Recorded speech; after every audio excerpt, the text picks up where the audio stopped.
Good afternoon, everybody. Thank you for being here in City Hall. Good afternoon, Councilmember Rasmussen. Didn't see you hiding over there. How are you? Thanks for being here. Just one sec here. The September 23rd, 2019 City Council meeting will come to order. It's 2:05 p.m. I'm Bruce Harrell, President of the Council. Clerk, please call the roll. Juarez. Aye. Mosqueda. Aye. O'Brien. Aye. Pacheco. Here. Sawant. Here. Here. Gonzalez. Here. Herbold. Oh, here. President Harrell. Here. 9 present. Thank you very much. At this point, we will move to adopt the introduction referral calendar. Hearing no objection, the introduction referral calendar is adopted. Let me say a few comments about today's agenda. Because we are preparing for budget and we'll start hearing our budget presentations this week, and the committees have wrapped up a lot of legislation, we have a series of pieces of legislation with multiple amendments. And this is going to be pretty challenging to get through. We will get through it, but it's going to be somewhat challenging because we have amendments sort of flying around at the last minute, as sometimes we have to do. I also, as I described at council briefing this morning, will have to leave somewhat early for an obligation. And Councilmember Pacheco may chair the meeting on the back end of it. And so because of that, I'm going to make a few adjustments on the agenda, particularly on some of those that require amendments, because in all due respect to Councilmember Pacheco, it might be a little challenging for him not having done this to some extent, and the script is it's a little pliable sometimes, and sometimes it's a little difficult to follow. So having said that, I'm going to make a few amendments to the agenda. The first one is, as I described this morning, I would like to move the entire report of the Governance, Equity, and Technology Committee, items 5, 6, and 7, and item 21, which is the oil heat legislation. I'd like to move that after agenda item 1 such that I could chair those items. Is there a second? Okay. Those are the only changes to the agenda I'd like to make. And any other comments before I move it? Okay. I move that the agenda be amended as stated. Is there a second? Second. All those in favor of the amendment say aye. Aye. Aye. Opposed? The ayes have it. So the agenda will be amended as stated.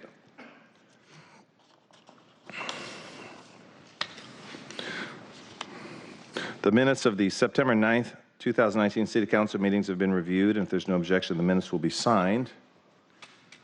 Hearing no objection, the minutes are signed.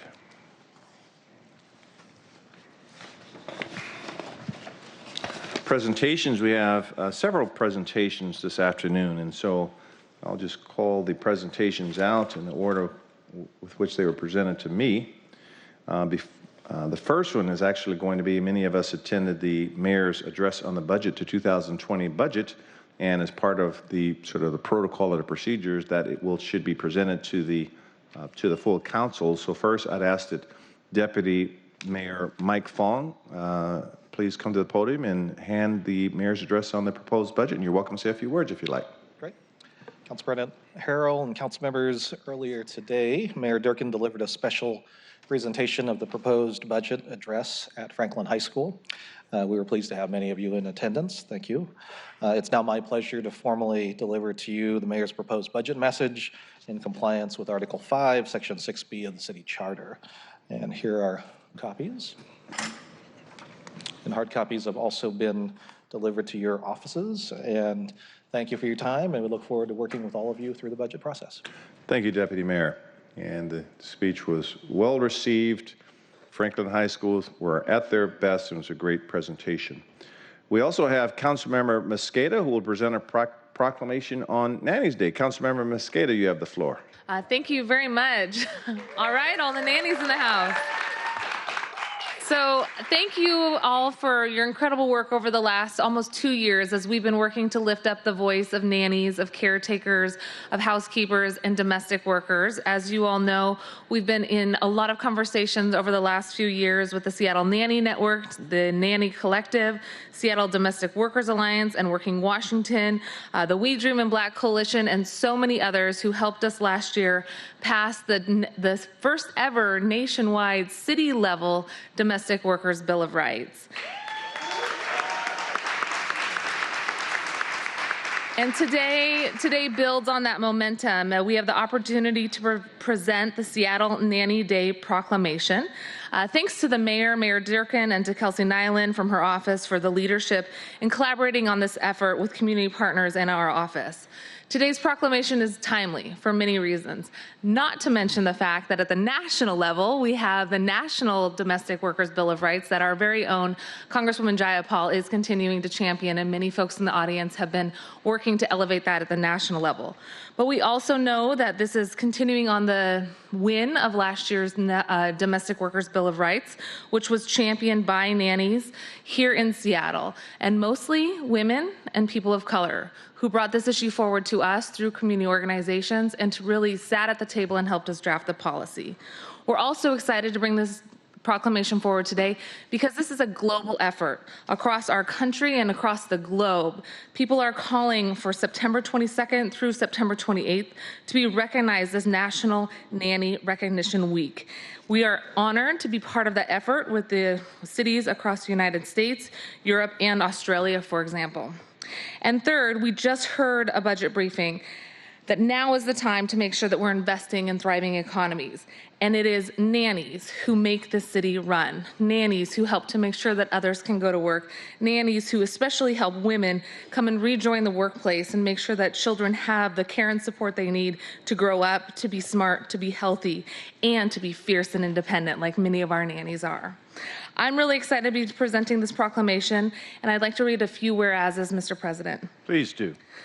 Whereas nannies and au pairs play critical roles in our local economy to ensure the health and prosperity of families. And whereas the work of nannies and other domestic workers helps make other work outside the home possible.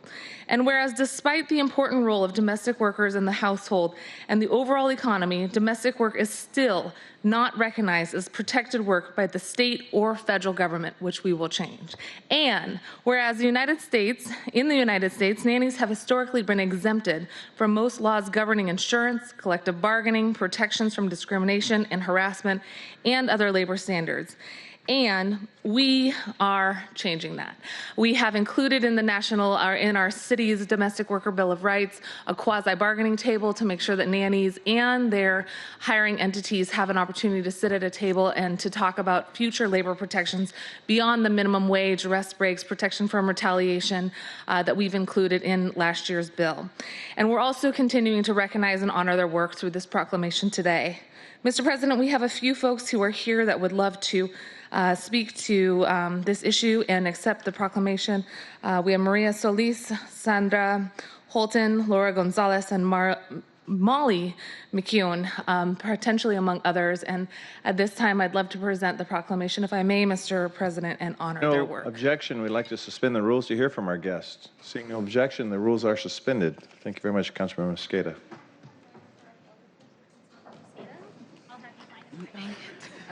If you need help, let me know.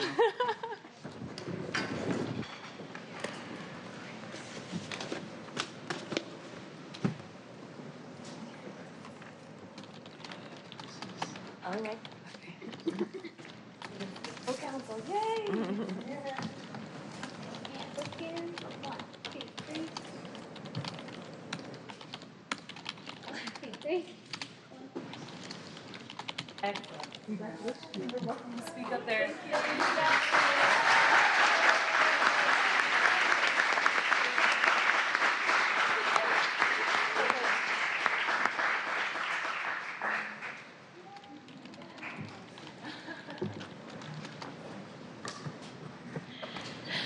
Buenas tardes.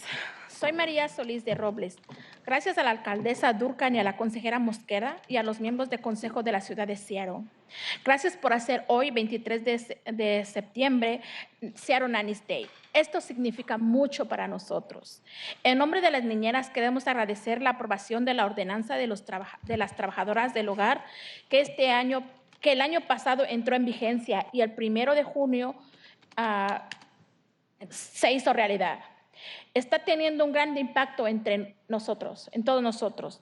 Gracias por darnos este día como el Día de las Nannies. Gracias a las familias que nos confían a sus hijos, que nosotros queremos y cuidamos como si fueran nuestros. Yes. Por favor, papás, esto es muy importante. No se pongan celosos cuando los niños se van a la hora de que nosotros terminamos nuestra jornada. Pues eso significa que los cuidamos bien. Gracias.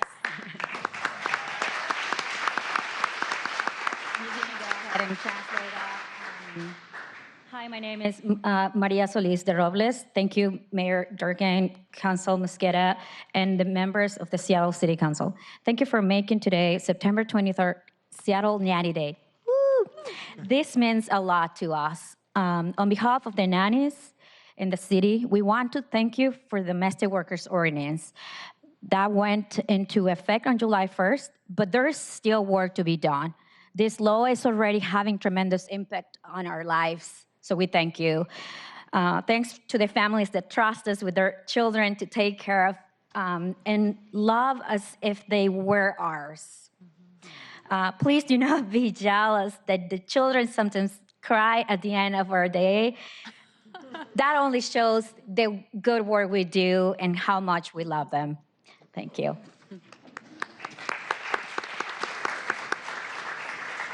Mi nombre es Sandra Holten. Muchas gracias por darnos el reconocimiento que nuestro arduo trabajo merece. Hoy estamos aquí en representación del colectivo de niñeras y la Alianza de Trabajadoras del Hogar de esta ciudad de Seattle, en la que hasta ahora hemos podido participar activamente en el proceso de elaboración de normas para garantizar que la ordenanza funcione como todos lo necesitamos. También nos estamos organizando para apoyar la Ley Nacional de Trabajadoras del Hogar, presentada por la congresista Pramalia Jayapal y la senadora Kamala Harris, la cual ayudaría a mejorar los salarios y las condiciones laborales para millones de trabajadores del hogar en todo el país. Trabajadores que han sido excluidos de derechos y protecciones por mucho tiempo. Por supuesto, todos estamos orgullosos de liderar el camino aquí en Seattle, pero nunca lo habríamos logrado sin la unidad y el esfuerzo de nuestra comunidad. Así que les pedimos que por favor se unan a nosotros para continuar en la lucha por los derechos de los trabajadores del hogar en todo el país. Gracias por hacer este día posible.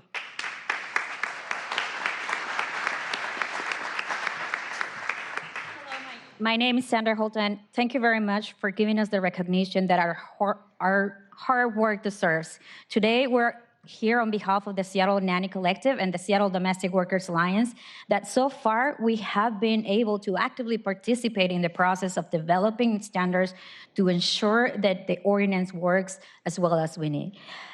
We're also organizing to support the National Domestic Workers Bill of Rights, presented by Congresswoman Pramila Jayapal and Senator Kamala Harris, which will help increase wages and standards for millions of domestic workers across the country that have been already excluded from rights and protections for so many years. Of course, we're all proud to lead the way here in Seattle, but we will never have come here without the unity and the effort and strength of our community. So we ask you to join us today to fight for the rights of domestic workers throughout the country. Thanks again for making Seattle's Nanny Day today and for recognizing the work and contributions of thousands of nannies in this city. Thank you. Thank you. Thank you all. Thank you, Councilmember Mosqueda, for such a great proclamation. Next, we'll have Councilmember Herbold, and this is a good segue into her proclamation relating to Diaper Needs Awareness Week. Councilmember Herbold. Fantastic, thank you. It's an honor to sponsor and present a proclamation declaring this week Diaper Need Awareness Week with Councilmembers Gonzalez and Mosqueda. This proclamation is sponsored on behalf of Westside Baby, who distributes diapers to families in need in Western Washington. And I'd like to also recognize that there are several caretakers and parents of babies working in the legislative department and more babies on the way. Diaper Need Awareness Week is recognized across the country as an initiative of the National Diaper Bank Network, and the City of Seattle has worked to decrease disparities for infants, toddlers, and their caretakers in recognizing the developmental and health outcomes that come at this important age, especially for families living on low income and families of color. This week, Westside Baby is organizing diaper drives across the city, and a box will be left in reception for people to donate at City Hall on Tuesday. And if I could read from the proclamation. Please, the rules are suspended. Councilmember Herbold. Thank you so much. Whereas 1 in 3 families does not have a sufficient supply of clean diapers for their children, and children go through 6 to 12 diapers a day, and a caretaker or parent may have to buy diapers for the first 2 to 3 years of their child's lives. And whereas according to a report by the Council on Economic Advisors, having a sufficient supply of diapers is a burden on 1/3 of low-income families and can account for 14% of a low-income family's income. And an adequate supply of diapers can cost between $70 and $100 a month. And in order to afford this, 48% of families delay changing a diaper, putting infants and toddlers in discomfort, pain, and at risk of skin infections. And whereas the supply of diapers is generally an eligibility requirement for infants and toddlers to participate in child care programs and quality early education programs. And through the leadership of the Department of Education and Early Learning and other departments, the city strives to address health and developmental inequalities for communities of color and low-income communities by investing in child care and early childhood education programs. And whereas there are currently no government assistance programs to help families with diapers, and to the goal of collectively alleviating diaper need, the City of Seattle encourages citizens to donate generously to diaper banks, diaper drives, and those organizations that distribute diapers to families in need. And Seattle is proud to be home of Westside Baby and other community organizations that recognize the importance of increasing the availability and access to diapers. Now, therefore, the Seattle City Council do hereby proclaim the week of September 23rd through September 29th, 2019 as Diaper Need Awareness Week. Thank you. Thank you.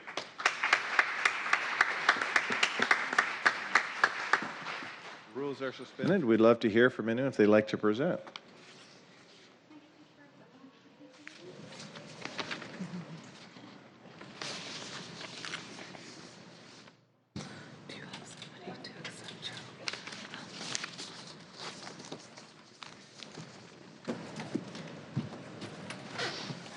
Hello, my name is Sarah Cody Roth, and it is an honor to be here today to celebrate Diaper Need Awareness Week. I want to thank Councilmember Herbold and Gonzalez and Mosqueda for making this possible and recognizing diaper need.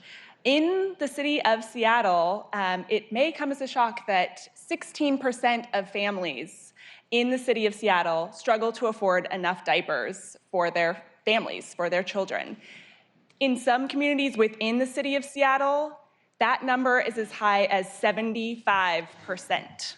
3/4 of families in communities of color in Seattle cannot afford enough clean diapers to keep their children safe and warm and dry.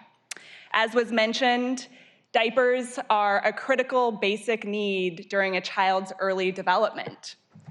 Not having enough clean diapers can impact a child's development, but it can also impact their parents' ability to go to work.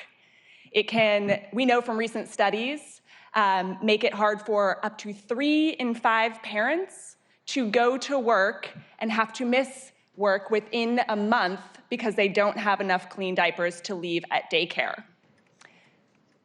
We know that the ripple effects of diaper need stretch far beyond a single child, a parent. It goes to our entire community's health and economic well-being. And so it is an honor to be here and to be able to talk about and bring awareness to diaper need in our city, and to be able to imagine together the ripple effects of ending diaper need in our city. Westside Baby believes that that is possible, and we are so honored to have the partnership of the City of Seattle to be raising awareness of this critical issue. We look forward to continuing to work together. Thank you for having us. Thank you.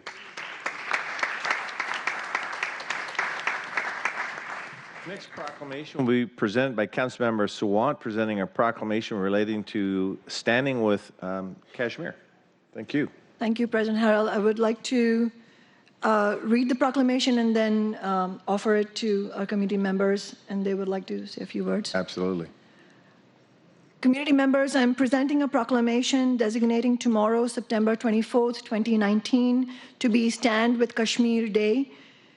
Tomorrow, the Bill and Melinda Gates Foundation will be presenting Indian Prime Minister Narendra Modi with an award, and we hope that the City Council and the City of Seattle as a whole will be standing up to say that this award is in the face of serious human rights abuses and serious issues taking place in India at the hands of the Modi-led and the Bharatiya Janata Party, BJP-led government.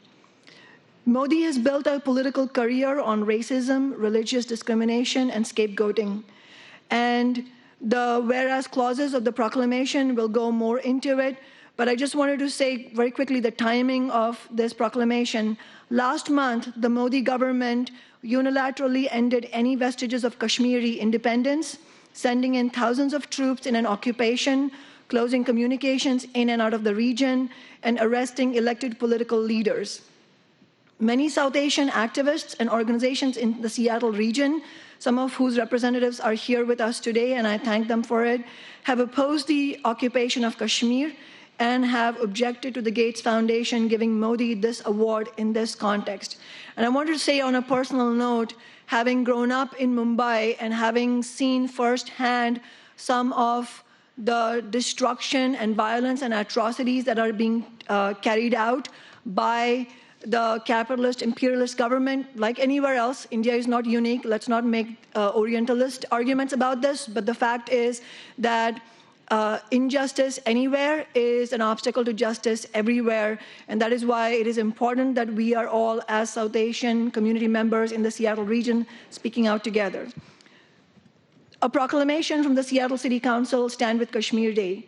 Whereas the Seattle City Council supports democratic rights for all peoples and opposes religious and ethno-nationalist discrimination, and whereas the far-right Bharatiya Janata Party, BJP government of India's Prime Minister Narendra Modi has been criticized for promoting violence against religious minorities, silencing dissent, and actions which earned Prime Minister Modi the nickname, the Butcher of Gujarat, a reference to the 2002 massacre when Narendra Modi was Chief Minister of the state of Gujarat, in which more than 1,000 people were killed in anti-Muslim violence, and many Muslim women were targeted for rape and other forms of sexual violence. And whereas discrimination and violence against lower caste communities, particularly Dalits, has exacerbated under Prime Minister Modi's BJP government since they took power in 2014.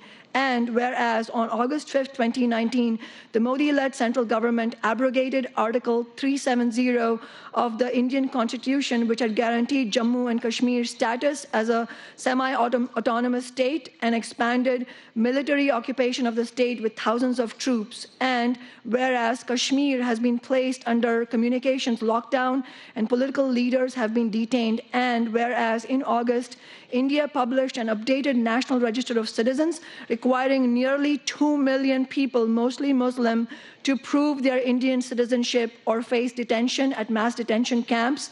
The Indian government plans to build and deport.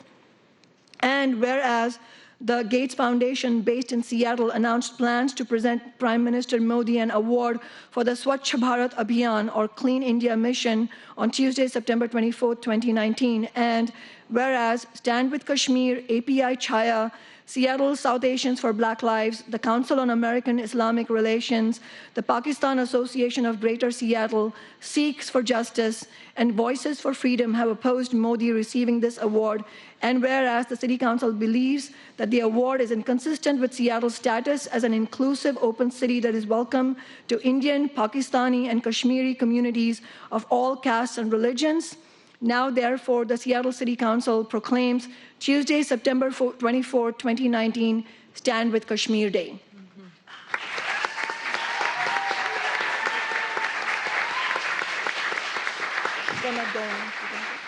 The rules are still suspended. We'd love to hear from any guests receiving this proclamation. Thank you, Councilmember Sawant.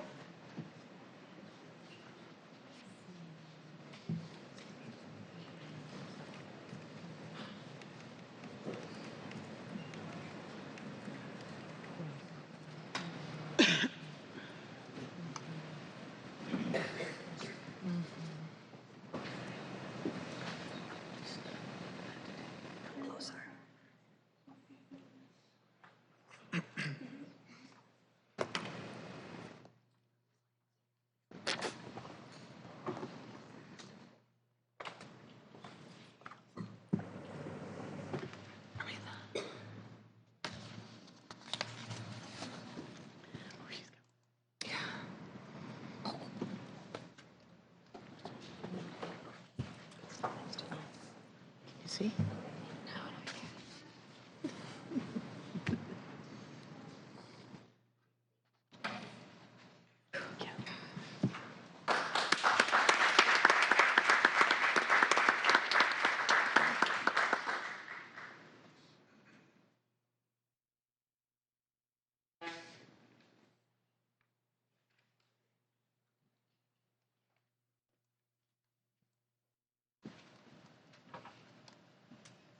Good afternoon.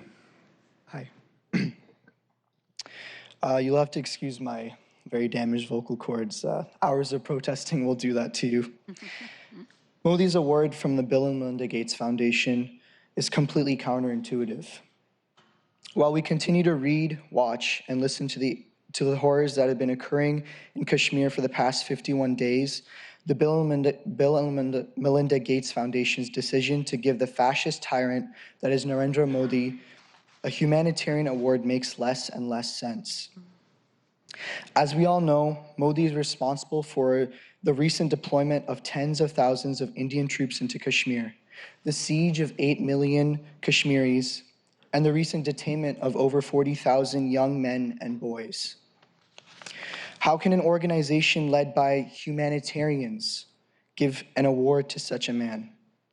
As our organization, Stand with Kashmir Seattle, receives this proclamation from the Seattle City Council, we continue to push the Gates Foundation to make the right decision and rescind the award they will give Modi. We thank Councilwoman Sharma and the Seattle City Council for their efforts and support. Our chapter of Stand with Kashmir is ecstatic to see this day announced as Stand with Kashmir Day. Thank you. Thank you.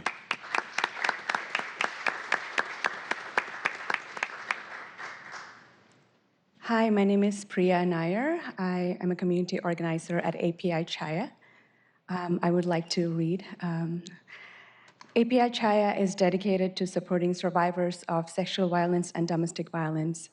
We take strong stance against the Indian military's use of sexual violence as a weapon of war.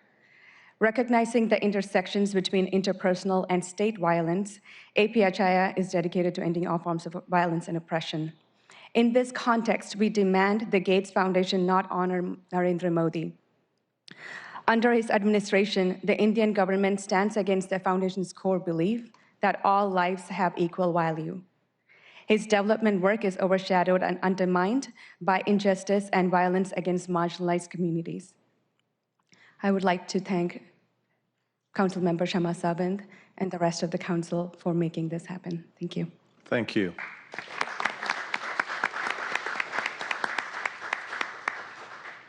Thank you very much, and thank you, Councilmember Sawant.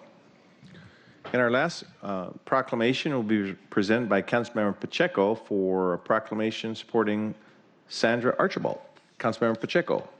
Oh, colleagues, I believe my office this morning during council briefing we started passing that around.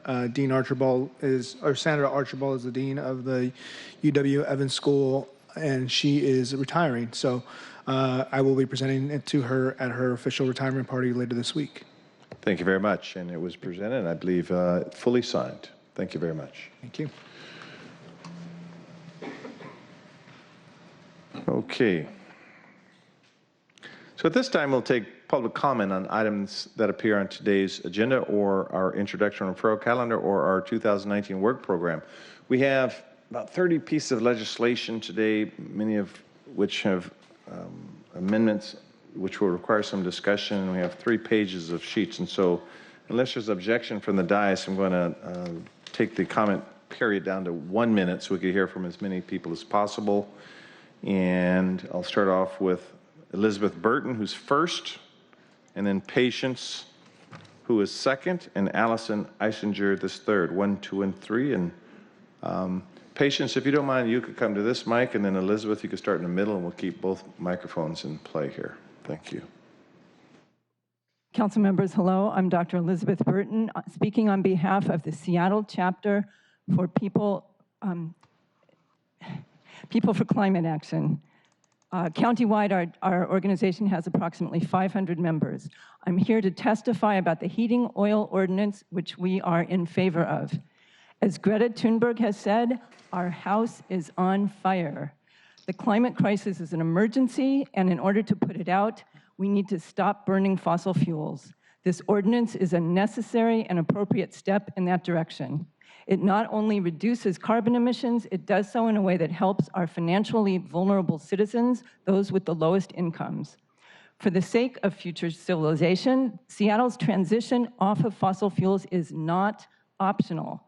We are mindful of the fact that that transition puts the jobs of people in the fossil fuel industry at risk, and we take that seriously, and we are pleased that this ordinance offers job retraining support for oil service employees. We urge you to pass the ordinance as written with the fastest possible timeline. Do not water it down. We have no time to waste. Thank you. Thank you. Good afternoon, council members. For the record, my name is Patience Malava, and I work with the Housing Development Consortium of Seattle King County. Our 180 members work across the region towards our vision of ensuring that all people have access to safe, healthy, and affordable homes. And I am here today to speak in support of the appointment of the Office of Housing Director, Emily Alvarado, who not only gets this vision, but has lived this vision through and through. And I must mention that she is part of the great HDC staff alumni who are doing great things throughout the community.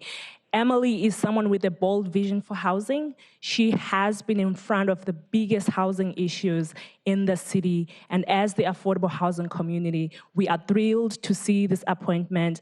And we ask you to move forward in voting to confirm Emily today. Thank you. Thank you, Patience. Allison, just one moment. Let me call the next three speakers that will follow you. So that'd be Lacrease Green. Lacrease, if you don't mind coming to our right, your left. Yvette Dinish, and then Cindy Lum. Lacrease, Yvette, and Cindy. Thank you. Thank you, council members. My name is Allison Eisinger. I'm the director of the Seattle King County Coalition on Homelessness.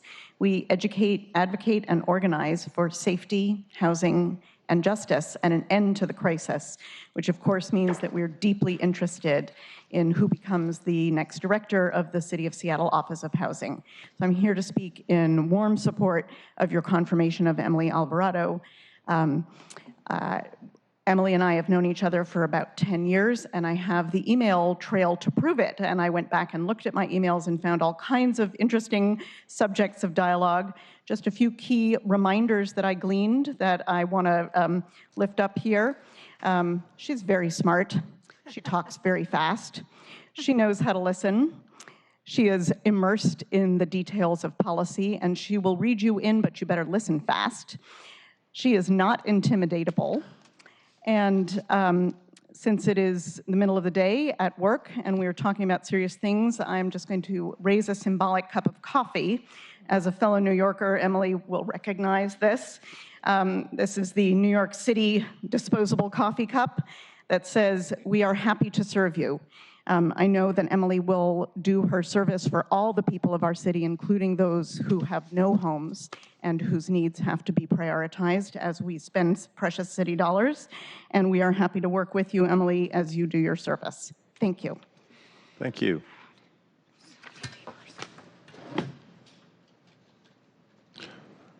Okay, Lacrease.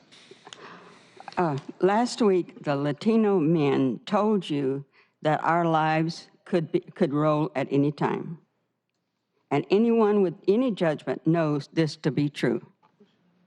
Instead of declaring a day of mourning and fasting and begging God, our Creator, to give us back a republic with liberty, life, liberty, and justice for all as secured, you, the council and the mayor, declared a day of a month-long celebration. Eat, drink, and be merry, for because the atheist who denies the existence of God and declares that life, that we exist at death, even the unborn life is at risk. While Rome burnt, Nero fiddled. May I please pray. Our Heavenly Father, restore to us the union, the justice, and the domestic tranquility that was enjoyed by our inhabitants, all inhabitants in America, as Thomas Jefferson said. This is my petition and my request. In Jesus' name I pray. Amen. Amen. Following Yvette will be Cindy and then William Clark. Greetings, Council President, Council members. Today I'm advocating on behalf of the Detective Cookie Chess Park. You'll have to look that up because I only have a minute to speak on this. Aaron is a project manager, she'll speak on that. And Cindy is one of our intrepid volunteers. We're asking because we know there's an excess money in the sugar tax, right? What better way to reinvest it into the community, which is the most diverse in the state as far as I'm concerned, than in the Detective Cookie Chess Park, which offers an alternative to being on the streets in our community. We're asking for all the $400,000 to complete the project because it has begun, was dedicated a couple of summers ago by Mayor Murray. So with the excess sugar tax money, and we know you're doing the budgeting process, we're asking you that instead of spending $500,000 on one public toilet, that you consider spending $400,000 to complete the Detective Cookie Chess Park in beautiful downtown Rainier Beach. Thank you very much. Thank you. Oh, and this is for you need to be reminded of the demographics in the neighborhood. Maybe this refresh your memory. Thank you. Thank you. And as Yvette mentioned, I'm the project manager for the Detective Cookie Chess Park. Our vision is to create a small public. I'm sorry. I apologize. We're going to start time over. Now, are you Cindy? I'm speaking for Cindy. Cindy. Yeah. Okay, got it. Yeah. Thank you very much. Got it. So our vision is to create a small public park where chess can be played on built-in chess tables and a giant chessboard right in the heart of Rainier Beach. Our mission is to provide access to the empowering game of chess for youth and adults in Rainier Beach community, which is one of the communities in Seattle that is most affected by the soda tax. Chess has been proven to enhance academic performance and teach life skills to youth, and that all actions have consequences. In closing, this park is ready to be built as soon as we can raise the money, and the community is eager to start using it. Thank you. Thank you. Thank you very much. Good job. Thanks. Following William Clark will be Warren Ackervick. In March, I saw a terrible thing happen.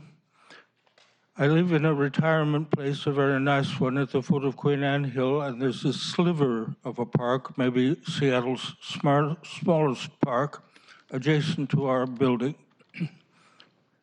It's not across the street, it's on our block. I came down with a bag of groceries for some of these people living in tents, and there were 3 policemen and 6 Parks Department people putting on a theatrical displacement. I promise you, it was theatrical. It was a terrible embarrassment to the people in the tents and to myself. I had no idea how little compassion Seattle, that is all of us, have for people living in tents. I admit that they are largely there because of mental illness, which includes alcoholism. I spoke with a... Thank you, Mr. Clark. Can you just wrap up, sir? Just go ahead and wrap up, if you don't mind. My suggestion is that we change the law so that persons can use the parks with tents. Thank you. It'll be very difficult. Thank you, sir. Following Warren will be Shannon Ellis Brock. Good morning, or good afternoon. My name is Warren Ackervick. I stand here to talk to you about Council Bill 119607. That's the all-heat bill. In the United States of America, fossil fuels are producing 63.5% of the electrical energy generated. In Tacoma, there's only 3% produced by fossil fuels, 2% in Snohomish County, 2% in Seattle, and Puget Sound Energy is 59% by fossil fuels.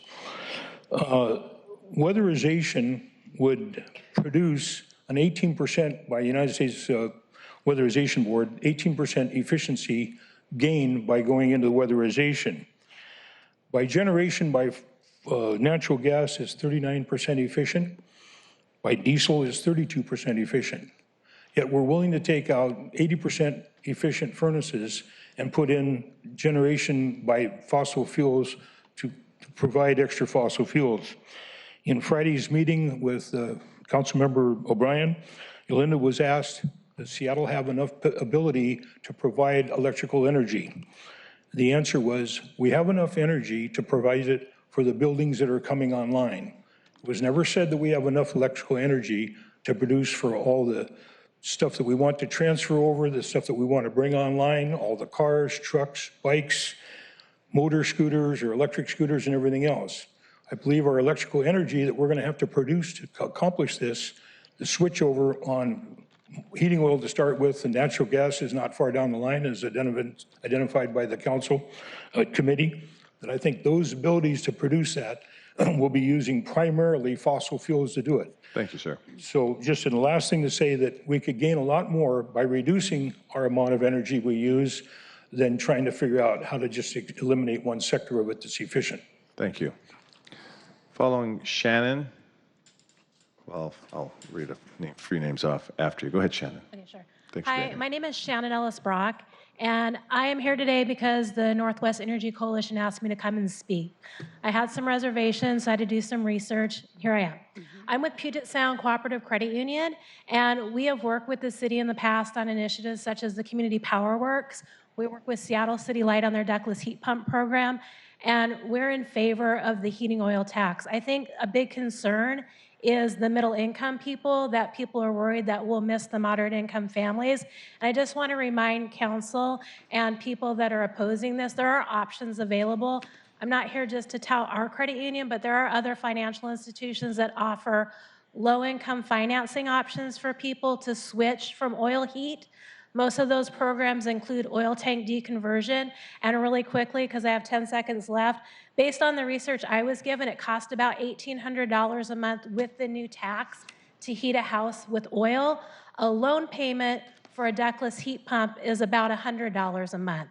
So it's a cost savings to homeowners to do that. And again, this program is for everybody, low income, moderate income families.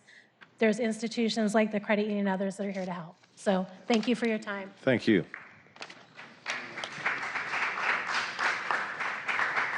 So Shannon was our 9th speaker and out of around 30. And so we're not doing a very effective job of cutting off the mic at 1 minute because people are going over. And I recognize it's tough to speak under a minute. I fully recognize that. So Madam Clerk, I'm going to ask that so I don't have to be so heavy-handed. At 1 minute and 10 seconds, just please turn off the mic. So you've been forewarned that the mic will be going off in 1 minute and 10 seconds. And so let's try to wrap it up earlier, and we'll try to be a little more flexible. So having said that, Leah Missick will be followed by Rebecca Sire. Leah, Rebecca, then Alec Conan. Good afternoon. I'm Leah Missick, and I'm with Climate Solutions. I'm here to testify in support of the heating oil ordinance. In Washington state, greenhouse gas pollution stemming from buildings has been growing. Here in Seattle, emissions from oil heating represent almost a fifth of carbon pollution from homes. Heating oil is a public health issue. In Seattle, about a quarter of tanks are leaking, and that number is increasing. Long-term exposure to oil fumes can cause liver and kidney damage. Currently, making the switch to clean heating does include upfront costs, which is why we support that folks who meet income qualifications, including renters, will have their home upgrades fully covered, and others will receive rebates to make the switch. Heating oil is expensive. Once the cost of the switch is covered, people will have efficient, clean heating at a much lower and stable utility cost. They'll also be eligible for more energy payment assistance and free weatherization services. I'm really glad this legislation allows for a just transition. Revenue is directed to workforce development support for clean heating technology skills. This ordinance is well crafted and will reduce greenhouse gas pollution, improve public health, and give folks the opportunity to have cleaner, cheaper heating. Thank you. This is how we need to address the climate crisis. Thank you.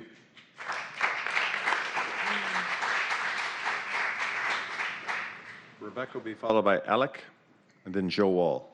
Hi there, Rebecca Sayre with Infinity Real Estate and Development, and I was asked to come here to talk about the real estate perspective of the heating oil ordinance, which we support. Basically, the market is showing us that people want healthy homes. People spend 80 to 90% of their time in their home, and the particulates from oil, the dangers from spills, the challenges from renters who have to put heating, often be the fillers of the tanks of heating oil. It's a burden, and buyers are wanting cleaner, healthier technologies. Builders are starting to build electric homes. This is a good, smart step forward for cutting our carbon emissions. It's a good 16% is a good, healthy chunk of carbon emissions reductions, and it also puts us on the pathway to being a vibrant, healthy community for the long term. If we want to have homes that people want to live in, this is a really good step. So at that point, I will leave it at that. Thank you.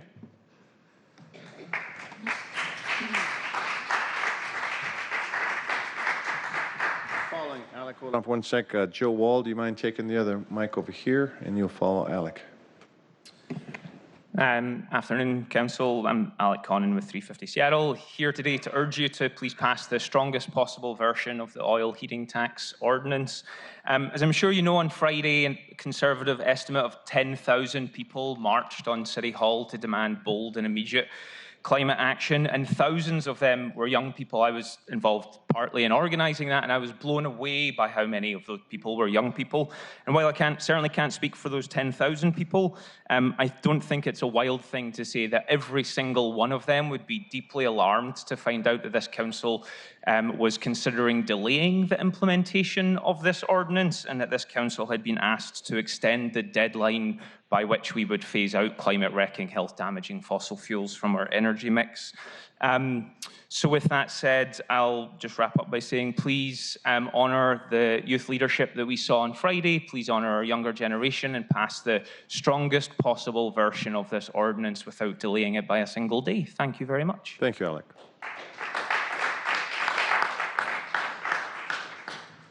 Thank you. I came down here to give you my thoughts on the heating oil tax. I have a property that's heated with heating oil, and I found it to be a very reliable source of heat and easily maintained and cost-effective for my tenants, which I pay the bill regardless of what the market price for oil is. I understand this bill came out of a report from the Bullitt Foundation. They said, here's what we want you to do, and you guys are doing it. A couple of things to think about is that this is a big world we live in. Oil exploration happens. It's going to come out of the ground. You can say we're not going to burn it in Seattle, but it will get mined. It will come out. Some alternative thoughts that you might look at is such things as requiring efficiency, annual fuel air mixture tests, that kind of thing, to get us to make sure that we're burning it at. Thank you, Joe. Our next two speakers are the Honorable Michael Fuller, Sue Juris, and Shawnee Wheeler. The Honorable and then Shawnee. Please proceed, the Honorable. I have a problem with all of y'all telling Honorable Michael Fuller, Sue Juris, a new America when an old America's in conflict. So this is a betray against our armed forces who fought to make this country safe, free, and secure, sleeping on the street, Bruce Earl. And it's devastating to me. And you're openly violating H.R. 3003, no sanctuary for criminal acts, H.R. 3004, case laws, H.R. 3009, enforcement of Sanctuary City Act, and the violation of George H.W. Bush, 41st president who signed into law America with Disability Act, July 26 of 1990, and Section 504 of the Rehabilitation Act of 1973, that's not being enforced, which violates the Federal Funding Act of 2000. Also, our First Amendment right, due process, equal protection of our 14th Amendment right Amendment rights and due process, equal protection of our 14th Amendment rights, procedure due process, and substantive due process. Thank you, sir. But Following, I'm tired of being sick and tired. thank you, sir. Following Shani will be Siraj Lobo. Actually, is it on? It was turned off at the last. Good There now? you go. Thank There you. you go. Good afternoon, President and members of the council. For the record, my name is Shani Wheeler. I am the political director for Teamsters Joint Council. But I'm not here to talk to you in that perspective or that hat.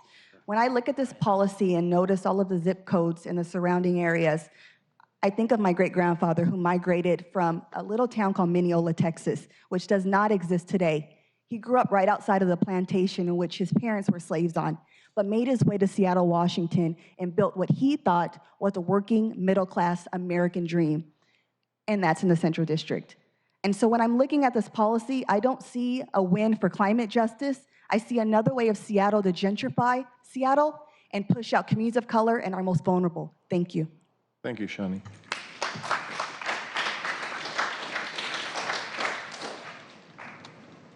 Greetings, City Council. My name is Siraj Lobo. I'm with Progressive Comfort Solutions. We're a heating contractor in Seattle. I've been in this trade for 20 years. I don't know if anybody else has worked with heating oil, but I challenge you to find two things. One, anybody who lives with heating oil, who actually lives with heating oil, who prefers that over anything else. And I challenge you to find anybody who works with heating oil, and I have, who enjoys that work. So I could speak to the environmental element. 1 gallon of oil can pollute hundreds of thousands of gallons of fresh water in aquifers, carbon and so forth. I'd like to just speak about jobs we're hiring. We can train anybody to install heat pumps on the job, paid training, full benefits. We're hiring. So if you guys have people looking for work, please send them our way. Thank you so much. Thank you. Nina Olivier, Nina, and then Steve Gelb, and then Tama Semo. Nina, Steve, and Tama. Do I have a Nina here? No? Yes? Hi, Nina. So Nina, then Steve, and then Tama. Good afternoon. Thank you so much. My name is Nina Olivier, and I work for Progressive Comfort Solutions.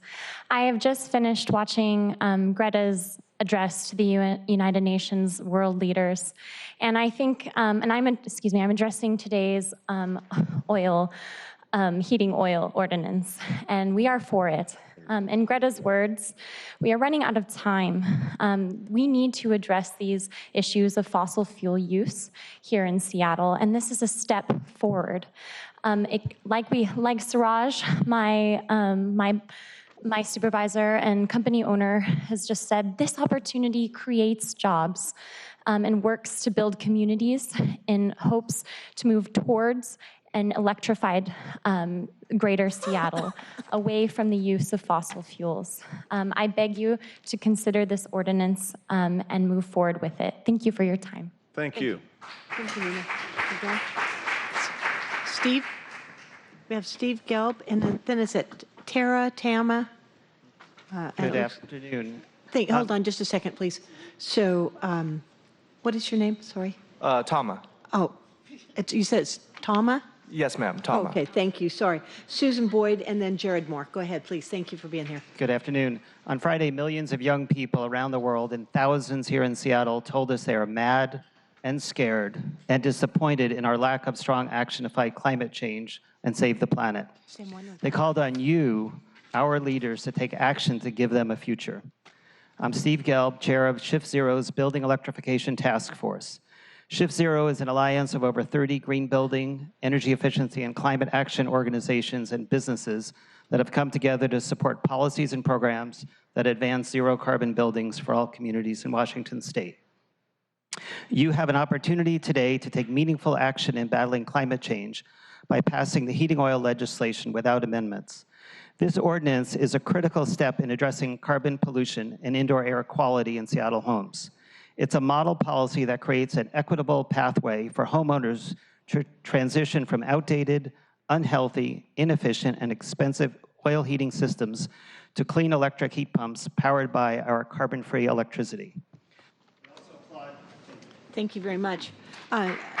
Comma, thank you. Then Susan Boyd, then Jared Moore. Awesome. Hello, Honorable City Council. I'm just here to speak on the necessity of passing the heating bill ordinance in the strongest possible terms. I was raised on Joint Base Lewis McChord, and when I was a child, I saw firsthand some of the effects of how polluting oil heating can be. I will never forget when I went outside of our quarters and we turned on the faucets and brown and yellow water came out. It is clear based off of the climate strike that happened recently that we need drastic action, and there's no way that we can delay on these types of ordinances. And I want to reiterate that we need to start thinking in terms of future generations of people who are going to come after us, and the future is in clean electricity, and the future of well-paying jobs will follow suit. So thank you. Thank you for coming, Comma. Susan, then Jared. Hi there, Council. Thank you for the time. My name is Susan Boyd. I am the CEO of Bellwether Housing, and I'm here to give you my strong support for the appointment of Emily Alvarado as the Director of the Office of Housing. Emily is one of the smartest people I know. She is singularly capable of understanding the real and perceived constraints around the problems we face in affordable housing and weaving through a new path to a solution that no one else has seen. She is able to do this because she listens. I have seen her in conversations with policymakers, community members, and advocates. She hears what they need, she absorbs the wisdom they offer, and importantly, she hears what is not being said and is willing to name that also. She is, as you, I'm sure, know, a gifted translator of ideas. She understands the power of housing to transform lives and communities, and she knows how to convey this powerfully and persuasively to all kinds of people. Her energy and passion is infectious, and her sheer hustle, just her ability to get stuff done at times when everyone else thinks there's not another way around, is inspirational. Great. Thank you so much, Susan. After Jared, we have Shankar and Julia Buck. Please. Thank you, council members, for having us here today. My name is Jared Moore. I've done security and privacy research at the University of Washington and artificial intelligence research, and I'm here to talk about the Seattle Surveillance Ordinance, specifically the license plate readers and the CCTV from SDOT.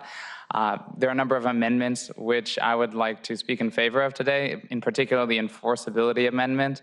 I think it's really important that Seattle, as a leader with this kind of ordinance, braves the way for cities and countries around the world.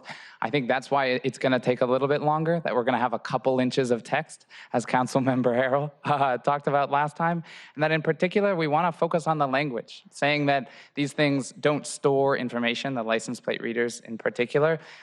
It's just not accurate. They have to literally store information in order to process another car going down the road 5 minutes later.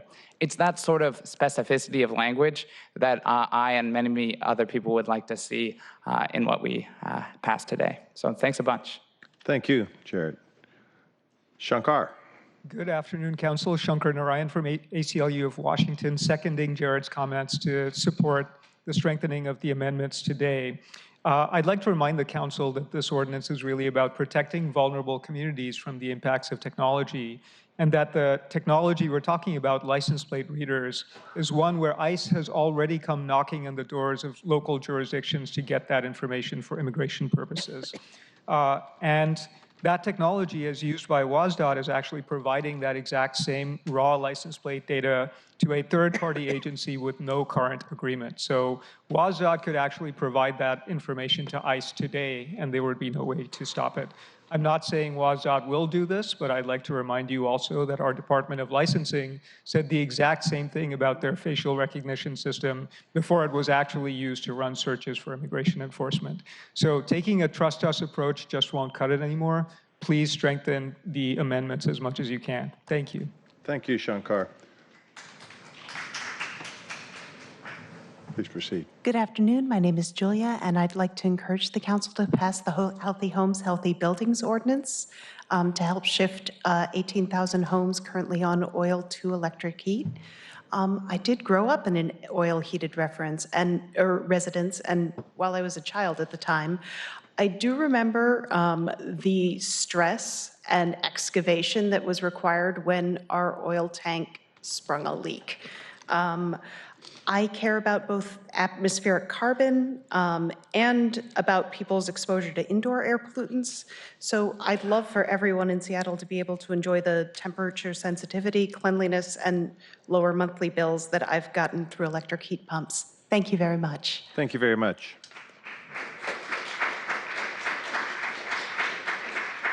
So unless there's objection, colleagues, I'm going to cut off public comment at this section. We got through most of them. We still didn't have a few more, but we have a very aggressive agenda. So I'd like to move into the next section of the agenda, which will be payment of the bills. So please read that section into the record, please. Council Bill 119657, appropriating money to pay out in claims for the week of September 9th, 2019 through September 13th, 2019, and ordering payment thereof. Move to pass Council Bill 119657. So moved and seconded that the bill pass. Any questions? Not, please call the roll on the passage of the bill. Juarez. Aye. Mosqueda. Aye. O'Brien. Aye. Pacheco. Aye. Sawant. Aye. Bagshaw. Aye. Gonzalez. Aye. Herbold. Aye. President Harrell. Aye. 9 in favor, none opposed. Bill passed and the chair will sign it. Please read the agenda item number 1, the clerk file on the mayor's address. Agenda item 1, Clerk File 314433, Mayor Jenny A. Durkan's budget address on the 2020 budget. This is the formal procedure where we accepted the speech as we did. I don't anticipate that'll present any problems. So at this point, I'll move to accept clerk file 314433. It's been moved and seconded that we accept the clerk file. Those in favor of accepting and filing the clerk file, please vote aye. Aye. Aye. Those opposed, vote no. The motion carries and the clerk file has been accepted and filed. So we had some agenda reordering, the reordering of agenda items. So please read the first agenda item. From the amended agenda, the report of the Governance, Equity, and Technology Committee, Agenda Item 5, Council Bill 119519, relating to surveillance technology implementation, authorizing approval of uses and accepting the 2018 surveillance impact reports for the Seattle Department of Transportation's use of closed-circuit television traffic cameras and license plate readers. Committee recommends the bill pass as amended. Okay, so bear with me, colleagues, a little bit. I know some of you have been following this very almost religiously, and some of you have not had the opportunity to go in as a deep dive as others. So I'll sort of walk us through it. This legislation, let me back up by saying the first Council Bill 119519 was the first bill in consideration for the requirements of the 2017 surveillance ordinance. I want to thank many of you, in particular Councilmember Gonzalez and others, for the passage and the work looking at the surveillance ordinance and what we're trying to do. And under our current system, the Chief Technology Officer was required to compile a master list of surveillance technology used by city departments. So basically do an inventory of everything we're using, and 29 technologies were identified in 4 departments. Those departments being City Light, Department of Transportation, the Fire Department, and Seattle Police Department. And so for the 29 technologies, the department must prepare what we call a SIR, S-I-R, Surveillance Impact Report, for each existing or proposed technology to the extent there will be an acquisition that the project management team would use. And the SIR, Surveillance Impact Report, would be submitted for all retroactive technologies and newly proposed technology, such that there is an open and transparent conversation on everything we're using and everything we may use in the future. And so this process, which is quite comprehensive, is a 5-step process. That's the initial draft of the SIR. And there you have the department drafting it, putting it out there for public consumption, all of the public reporting requirements listed in the surveillance ordinance, and then from there a fairly comprehensive public engagement piece where public hearings, public meetings are scheduled, and the department and the departments provide feedback with central staff monitoring that to make sure that we are aware of what's going on.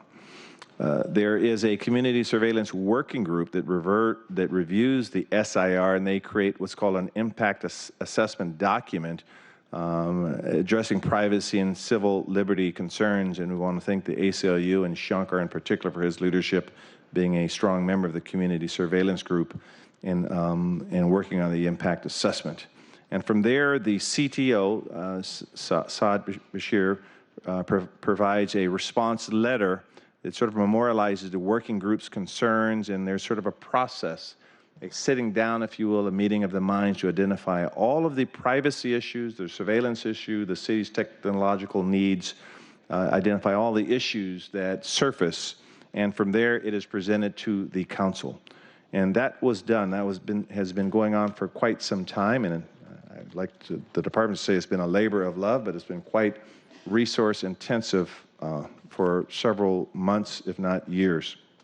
Today, we're looking at two technologies: the use of traffic cameras that uses closed circuit television, CCTV, and automated license plate readers. We'll call those LPRs. Just by way of background, the LPRs have been, well, let me back up. The traffic cameras have been in use since 2000. For almost 19 years now, and the LPRs have been in use since 2007, and the traffic cameras, as an example, are used in almost every state in our country. So looking at these two technologies and looking at the privacy needs that are addressed, you have what were called SIRs presented to the council. We took a look at the SIRs, and they were indeed treaties. They were maybe a few inches thick, if I'm not to embellish that, and there were a lot of resources and time and effort put into those SIRs. It was at least the chair's opinion that was helpful, but to some extent we needed an executive report, if you will, a summation, a primer, whatever you want to call it, but a condensed report. And so that became known as the Condensed Surveillance Impact Report, the CSIR. And so those two documents for these two technologies, one each for each technology, the two SIRs and the two condensed SIRs became part of the package attached to the legislation. And the legislation itself, of course, creates a private right of action, that these are integrated documents. They all work together. And there was what I'll call a negotiation process that was fairly involved, fairly in-depth, and it was the chair's, I don't think I have the power to order it, but to the extent I do, I ordered, I use that term loosely, that the department sit down with any privacy advocates and hash it out, and then just try to wordsmith as much language as possible to come up with a great document that we can be proud of to take to the council. And that was done. And through that process, there are originally 19 points that were raised, which were still in that area of we can't quite get there yet. And we went back to the table, and central staff was at the table with the departments and the working group. And from those 19 points, there are roughly about 4 points that were still somewhat of some disagreement.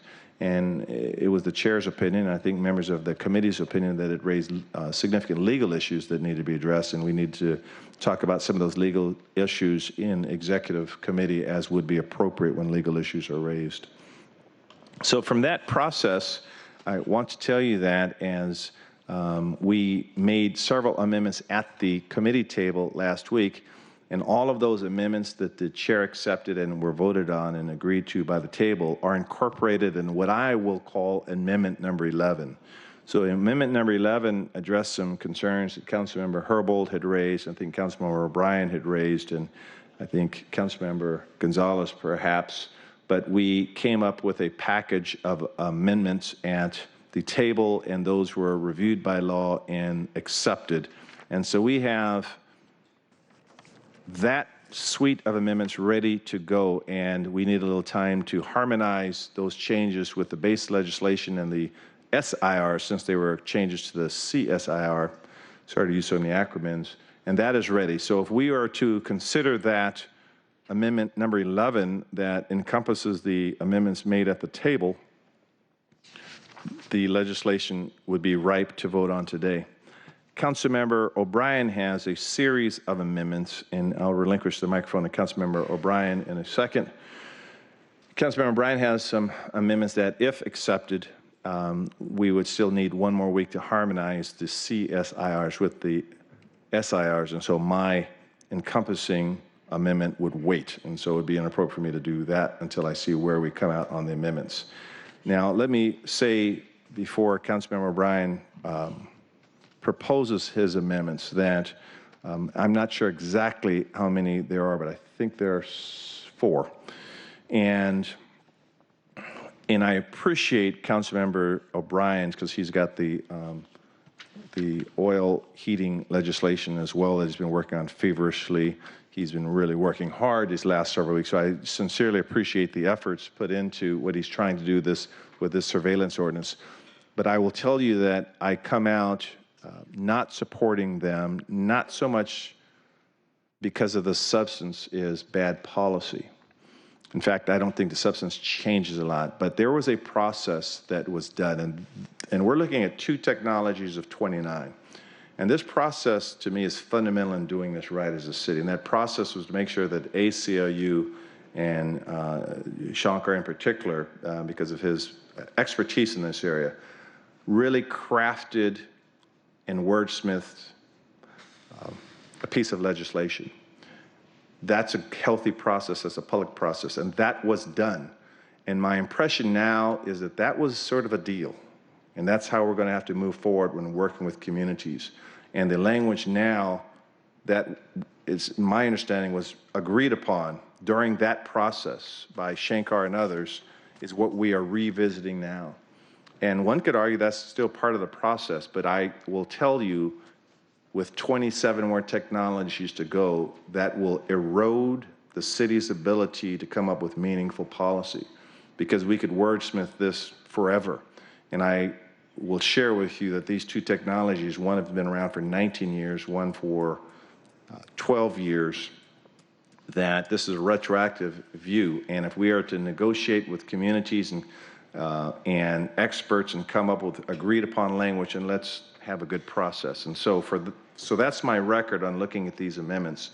Somewhat biased because we've been working on this so feverishly, and I've asked the departments to step up big, and they stepped up big. I believe their hearts, their minds, and their intellect were in the right position. This is one of the best surveillance ordinances known to this country, and I think it's ready to be voted on. So having said that, Councilmember Bryan, you still, I'm sure, would like to walk through some amendments, and the chair would entertain them. Madam Clerk, I'm not sure which ones I have to suspend the rules on and which ones are ripe, because all of them. So, except for mine. So we won't have to suspend the rules in mine because I did it the right way, by the way. But in all seriousness, if there's no objection, we'll suspend the rules so we can hear from Councilmember O'Brien. No objection. Councilmember Bryan, you have the floor. Thank you, Council President. Just in opening remarks, I appreciate your opening remarks and the process you've laid out here, and I fully respect, where you are on my amendments. You have led a very intense and thoughtful and thorough process to date, and yet here I am still proposing amendments. But I hope you and others don't see that as criticism of this process. As I have dug into this, and I appreciate the acknowledgement of the past few weeks really trying to understand this, and even some of the stuff we heard in public comment today, it is complex. And late last night, as I was working on this and discussing it with my wife and a friend of hers, it was immediately the conversation turned to how complex this stuff is, and what do we do about technology, and where is it going, and it's changing so fast, and what are people doing with our data? And I don't know how, as government, we are going to. I don't yet know how, as government, we are going to adequately manage all the data that we're capable of capturing. And I think the process you've run so far on 2 technologies is outstanding. It was extremely time-consuming, and these are 2 of the easier ones. And I think we have a lot of work to do to figure out how we adequately safeguard this field that is constantly evolving and yet has critical implications to the things that I think we share on this floor. And so I see this as the work you've done to date, including the amendments that I'll propose, as an opportunity to pause and learn what we learned so far, but this is something that I think is going to be constantly evolving as we go forward. With that, colleagues, There are, you should have 4 separate amendments that are on the, what I'll call the salmon-colored pieces of paper. They mirror the 4 yellow ones that were handed out in a timely fashion, but there were minor changes that, 1 significant, 3 minor changes that had to happen, maybe 2 significant, 2 minor changes that had to happen, and they came after time. So thank you for suspending the rules so I can consider those. I'm going to walk through them in the order of the amendments, and so the first one I have is numbered Amendment 5. So it says Proposed Amendment 5 to Council Bill 119519, version 2A. The document in front of you outlines 9 different things it would change. These are things that last week had been reviewed by the departments, and there was, I want to be careful not to mischaracterize anybody, but my take was there was kind of broad consensus from SDOT in general that these would be consistent and allow them to do what they wanted to do. Council President, in the sake of time, I could walk through all 9 of these pieces and attempt to clarify. I'm not sure that I will be able to clarify everything because it's somewhat technical, or I could just take questions from people if they wanted me to walk through a specific item or over another. So I mentioned that it's on the salmon colored. If you're looking at the top and perhaps maybe you printed it out without on color, it's dated 9/23/2019 and it says V2 behind that date in the header. Just to be clear that when we discuss this and vote on it, we all know we're voting on the same thing. So the question is whether we take questions or we just want Councilmember O'Brien to sort of plow through. I can move swiftly if you'd like to do that. I'd like you to move swiftly, and because I had a question on a few of them. So why don't you talk about what we're trying to do on this amendment number 5? I'm going to largely read from the items, but I'll move swiftly. So first, with these are all the changes that are incorporated in Amendment 5. So it would establish that closed-circuit TV can only be used for the purposes outlined in Section 1.2, which is to monitor general traffic conditions on public rights-of-way, traffic conditions after an unplanned incident, and traffic conditions impacted by a planned event. It also says that closed-circuit TV cannot be used in conjunction with facial recognition or license plate reader technology. I'm just going to stop you at number 2. Since we have suspended the rules, I will ask, we may not need it, both Greg and Lisa to at least sit at the table in case some questions come up. I'll stop you on point number 2 because this is why I'm not supporting this particular amendment. This is an example on number 2. There's certainly not, I would agree with number 2 where it says CCTV cannot be used in conjunction with facial recognition or license plate reader technology. I agree with that point, so why would I oppose it? If you look at, and I don't expect you to turn to the page, if you look at the SIR, which is a governing document, 4.2, it clearly states that, well, let me back up. In the director's assessment of the technology, it clearly says, and I'll read you that the language in the report, it says,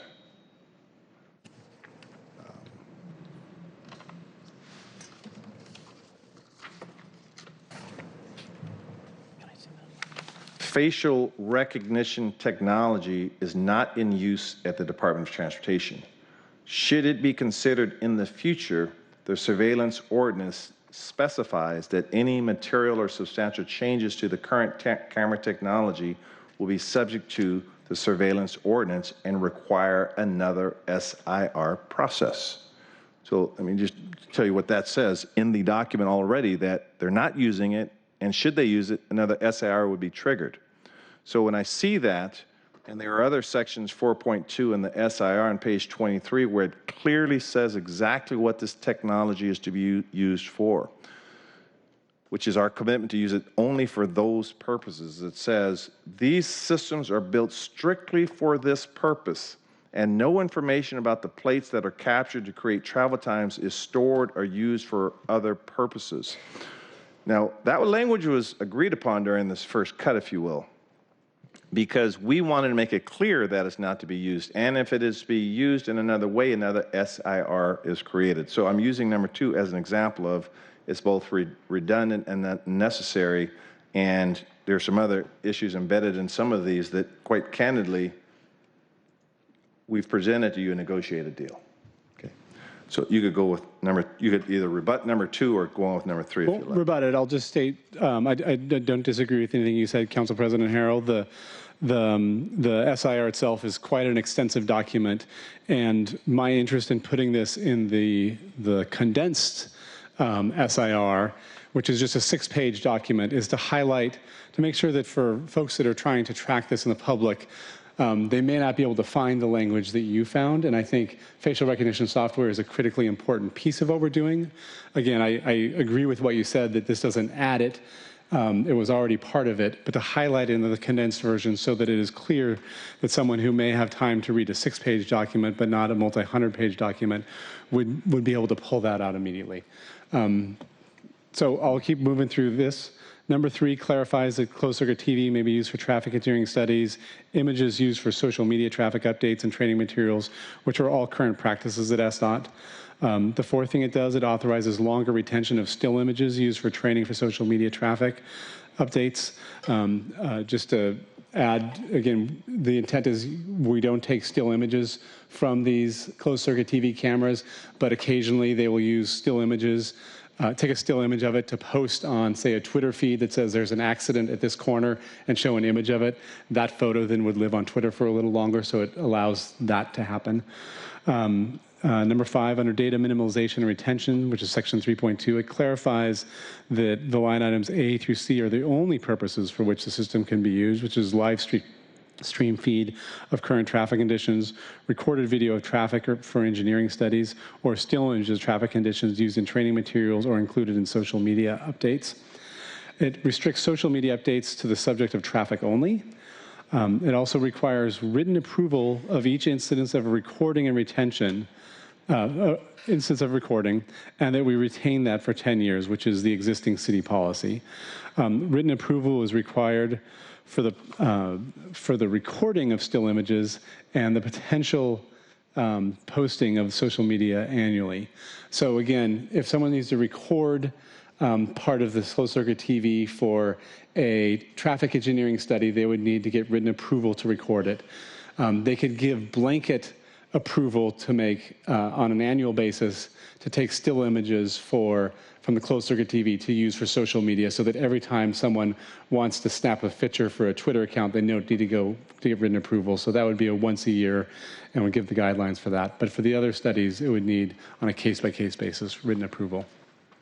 Keep going. Well, you're talking about Amendment 5 still, correct? Correct. I'm talking about number 7 on Amendment 5, right? So it's just stop at go 8 and 9 for Amendment 5. We'll just take that by itself. But thanks, Councilmember Brown. And so then the last 2 restricts operation of closed-circuit TV to users who have undergone SDOT training, including the handling and deletion of data.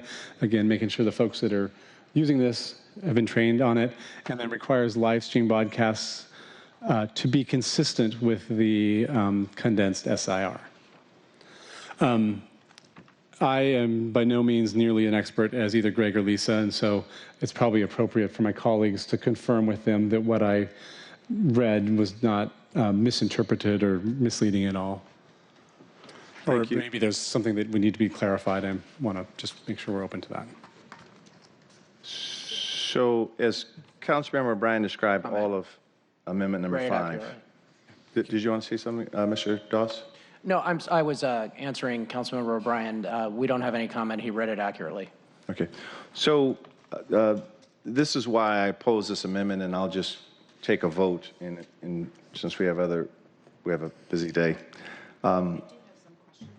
If clarifying questions, let me comment on it since I'm the, well, why don't we take your questions first? I'm fine.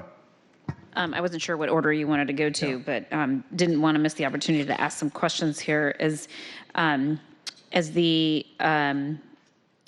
original sponsor of the surveillance technology ordinance, I just want to get some clarification on this proposed amendment. And this answer is probably, or this question is probably applicable to all of the proposed amendments that we have here, particularly as it relates to the condensed SIRs. But in terms of what is represented on proposed Amendment 5 to this council bill, is anything any of the specific changes that are articulated in the amendment not included in the underlying SIR?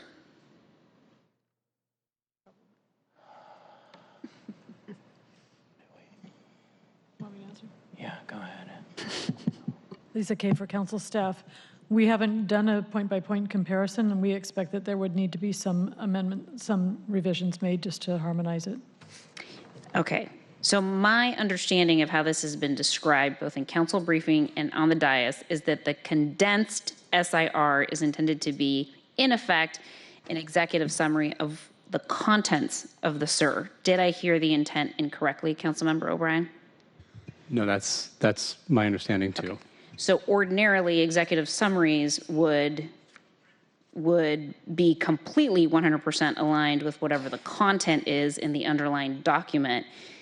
So I'm now hearing from Council Central staff that that may not be the case, and that there may be new requirements in the condensed SIR that are not actually reflected in the SIR. Correct. And if I may, my attempt here was that to focus on amending the 6-page document than the SAR, which is hundreds of pages, with the understanding that as we make changes to the condensed version, it will require similar changes in the SIR. And again, I think it's the SIR. So and as Council President Harrell said, if we do adopt, I think, any of my amendments, we would not be able to vote on this to attach the SARs because that will require some changes. My understanding is that the departments have been tracking closely the proposed changes in the CSIR, and I believe have an awareness of the things that need to be changed in the SAR, and what I've heard is it would just take them a couple days to make those changes. But I barely have my head around the complexity of the 6-page document. I definitely cannot personally speak to the complexity in the multi-100-page document. So I think setting aside the complexities of each document, I think where my line of questioning is coming from is I'm concerned that we're using the condensed SIRs, which were not envisioned or imagined or even articulated in the underlying surveillance technology ordinance, that we're using this additional tool to amend the underlying SIR, thereby creating some potential conflict between a condensed SIR and the underlying SIR. And so what I'm hearing now is that that is actually true. We are creating conflict through adoption of these amendments with the underlying SIR. I think if we adopt these at the moment, there will be conflict. Again, it won't be passed or adopted yet. My understanding in talking to folks who'll be doing that work is they are prepared to reconcile those and have it be resolved within a week so that those conflicts would go away. And while I understand that and I appreciate that, I think where my concern is that we're effectively creating two different tools and multiple bites at the apple to modify the SIR, and the SIR is supposed to be the underlying document that is legally binding on the departments. And so I think it's inconsistent. That effect is, in my mind, appears to be inconsistent with the description of the condensed SIR and the intent, which is that it's for a couple of purposes. One, primarily for readability, so that if somebody from the street wanted to review SIRs, they could easily identify the information and the obligations and the duties and responsibilities. And then, and two, to be effectively an executive summary of the underlying SIR, which is hundreds and could be up to hundreds of pages depending on the technology. So I guess I'm having difficulty reconciling how your intent, which as described appears to be sort of more technical in nature, is actually not extremely substantive in nature in terms of actually modifying the SIRs. And I So- suppose there are lots of ways to meet the stated goals and purposes that you've described, including requiring the departments to make a more readable document of the underlying SIR and post that publicly so that people understand the rules of the game as it relates to whatever technology that they are using, as opposed to making substantive changes via a condensed SIR to a substantive SIR. So I think if I hear you correctly, your preference would be or would have been for me to be making amendments to the SIR document at this point, not the CSIR. Right. I mean, exception of Council President Harrell raised that one. There was simply pulling language from the SIR, simplifying and putting in the CSIR. That may have been an appropriate amendment to this. And I'll acknowledge I did not. I chose not to go into the SIR and amend it, but if that is in the future how the council should be weighing in on amending this technologies to go through that, I think that's something for us to think through, and I'm certainly open to that. I'm not sure that I personally will be the one doing that because of my timing here, but.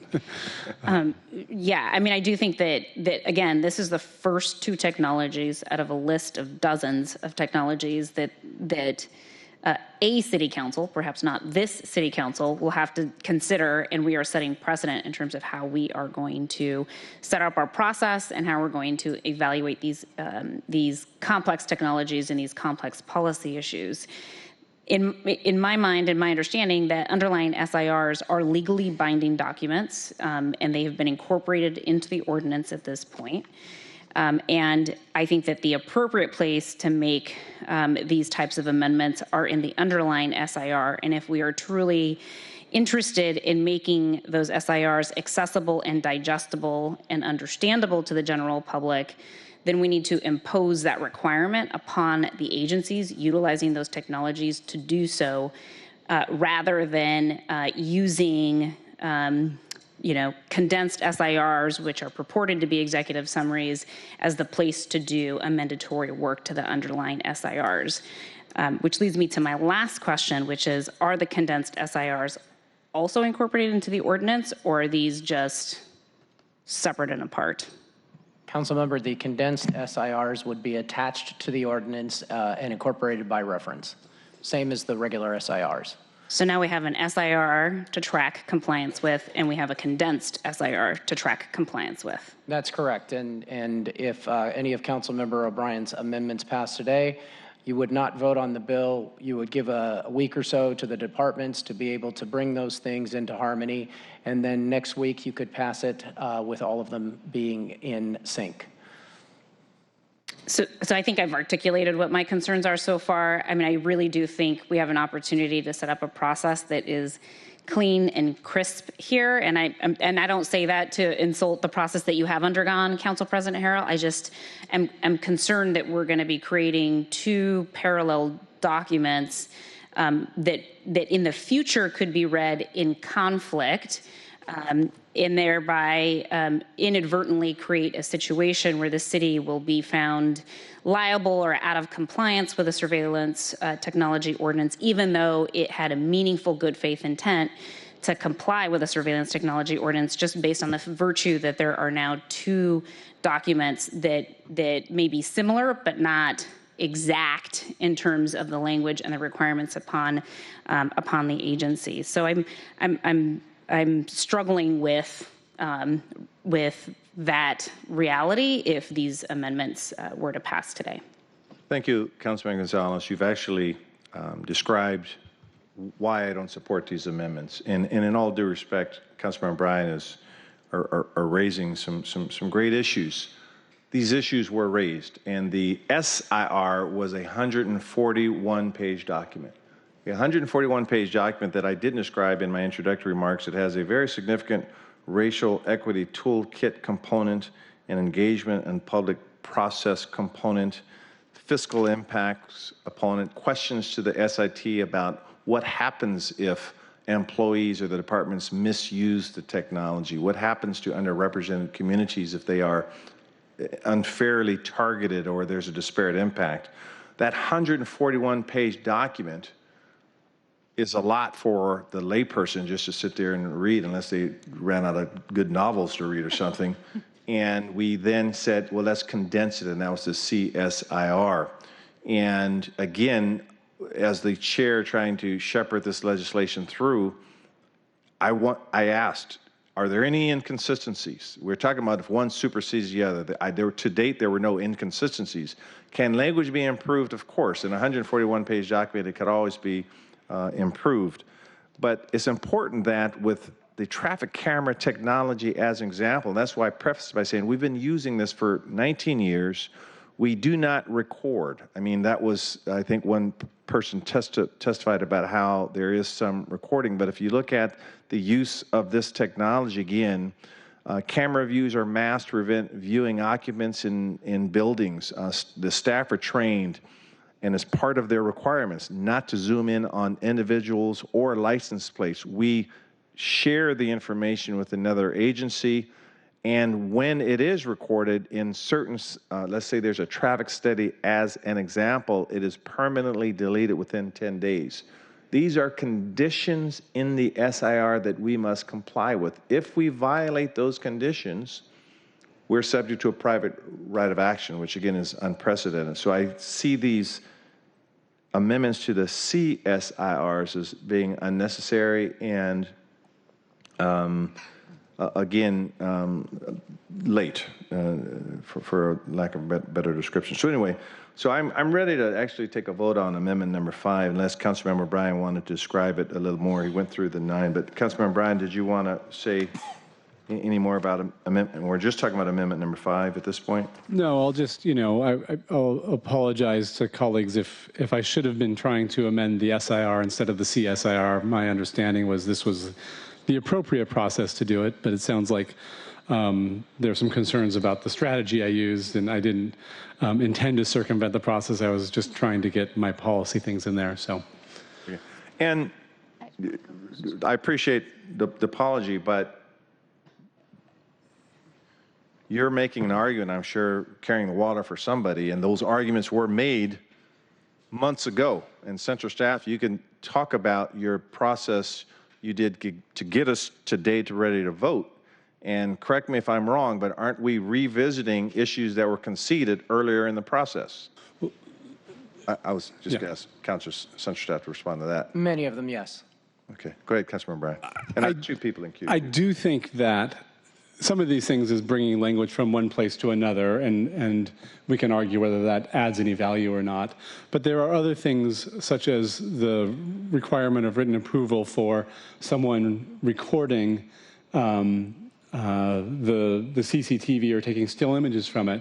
And that may have been discussed, and it may have been agreed to, but I think that's an important policy decision for us to make as a council. And I feel strongly that if someone is going to deviate from the norm where we're not recording it and do record it, there should be a written record of approval to do that, and that should be saved. And so if I should have done that in the SAR instead of the CSAR, we should get clarity for how people make that. But I don't think these are meant to come to the council just to be rubber stamped. I think there is an opportunity for us to have a final influence on some policy decisions, and that's a few of the pieces that I'm trying to do in this piece. Councilmember What's her name? Herbold. No, I didn't know which one was first. Councilmember Herbold. Yeah, I guess I think for me it's less about, and I appreciate for the council members who have worked really hard on this, Councilmember Gonzalez, as it relates to the overarching legislation, and Councilmember Harrell as it relates to this particular body of work. But and so I'm less concerned about the process piece of this and what order we should do things in.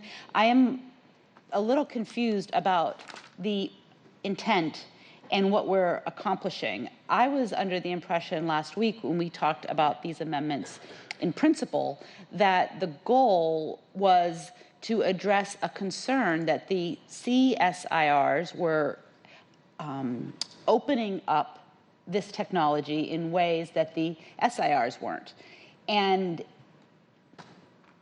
logically, it seems to me that if that was the case, we wouldn't need to go back and amend the SIRs, because we would be, these amendments would simply be restating in a condensed form what the SIRs already say. So if the goal is to make sure that the CSERs do not broaden the ability to use the CCTV, as that's what I was that's what my understanding was. The goal is to make sure that the ability to use those cameras is not broadened beyond what was contemplated in the SIR. I'm not sure I understand why, after passing this amendment, we would need to go back and amend the SIR. So I think there's a couple different perspectives on this because it's new and we haven't been through the process. And so I think there's a lot of folks, including myself, trying to envision how this will be used and what happens. So I've heard people argue that because the language in the condensed SIR is condensed, and so it summarizes things, if someone were to just read that, it may not have the level of detail that says what you can and can't do. And so there's a fear that, no, you need to add more detail to this. So for instance, as Council President Harrell talked about, that you can't use facial recognition software. That is spoken of elsewhere in the SIR, but there's a fear that without that, it feels like this is too broad, or opening it back up to the concern you had. There are other places, like I mentioned, with getting written approval that is actually a policy shift from what's in the document and would need to get reconciled. And that's intentional. I'm choosing the path that I thought was what we were going on, but we haven't laid out like a whole protocol for how we should amend CSIRs and SIRs as a council, and so we're kind of living through that as we go. Councilmember Pacheco? I was just going to call the question. Okay, we have a request to get on with the other 29 items on our agenda sooner or later. Councilmember Mosqueda? Well, great. Do I get to still speak? Because yes, that would be amazing. Okay. I will go very short. I will go very briefly. Number one, I want to thank the Council President for your work to make sure that all these issues were raised in committee, and central staff really for putting together sort of the matrix of the various issues that we are considering today and considered at the table. I know a lot of work has gone into this, and also folks at the ACLU. That crosswalk to me was very helpful. One of the things that I did with that on Thursday and Friday last week was to look through what items are sort of legally okay and what items are potentially challenging but not impossible to implement administratively. And I tried to identify where there was harmony between what was legally okay and implementable and support some of those efforts. And I think in this amendment specifically, there are items in there that we discussed at the Council President's Committee, and I think are important for clarifying the intent here. So I agree that maybe there's some confusion about where it should be clarified and how we harmonize those documents. And my real effort here is to make sure that there's no confusion out there. One of the things that was raised at the table was a good example of how these closed circuit televisions, while tracking traffic issues, may be used unintentionally by us, the city, to do things that we would never support. And the one good example that I gave is SDOT and Seattle Police Department had been working to provide safe areas for people to have a one-day strike up on Broadway a few weeks ago. That's an important effort that workers should have the right to do. I would hate for that information, even though it's never going to be recorded by the city, to be displayed on a monitor and have an employer record that and then use that to intimidate workers, for example, which is also not legal.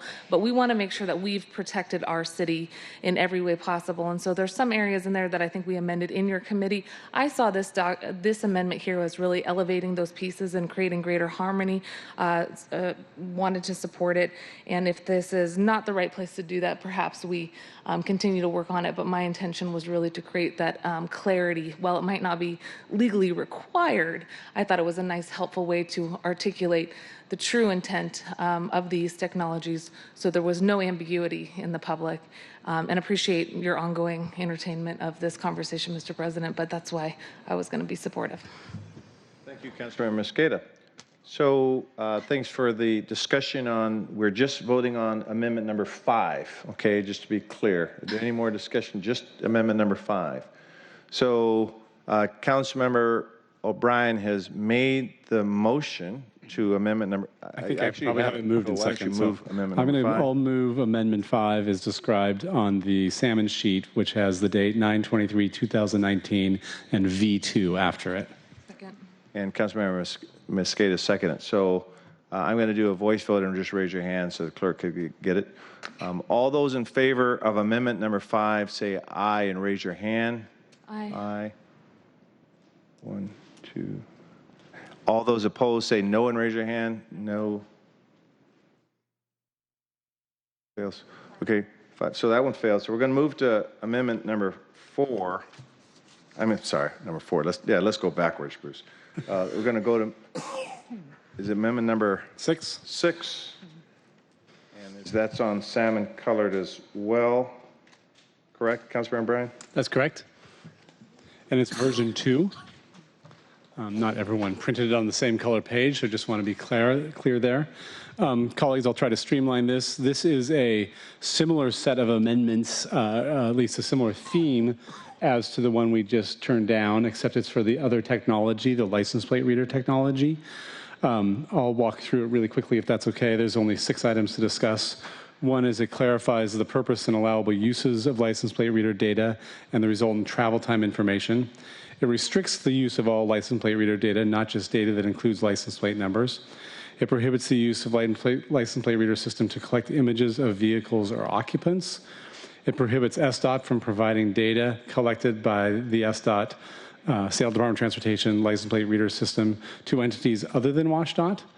It makes explicit that WashDOT does not have access to the SDOT license plate reader system, and it also restricts SDOT sharing of LPR data only to WashDOT for travel time purposes. Okay.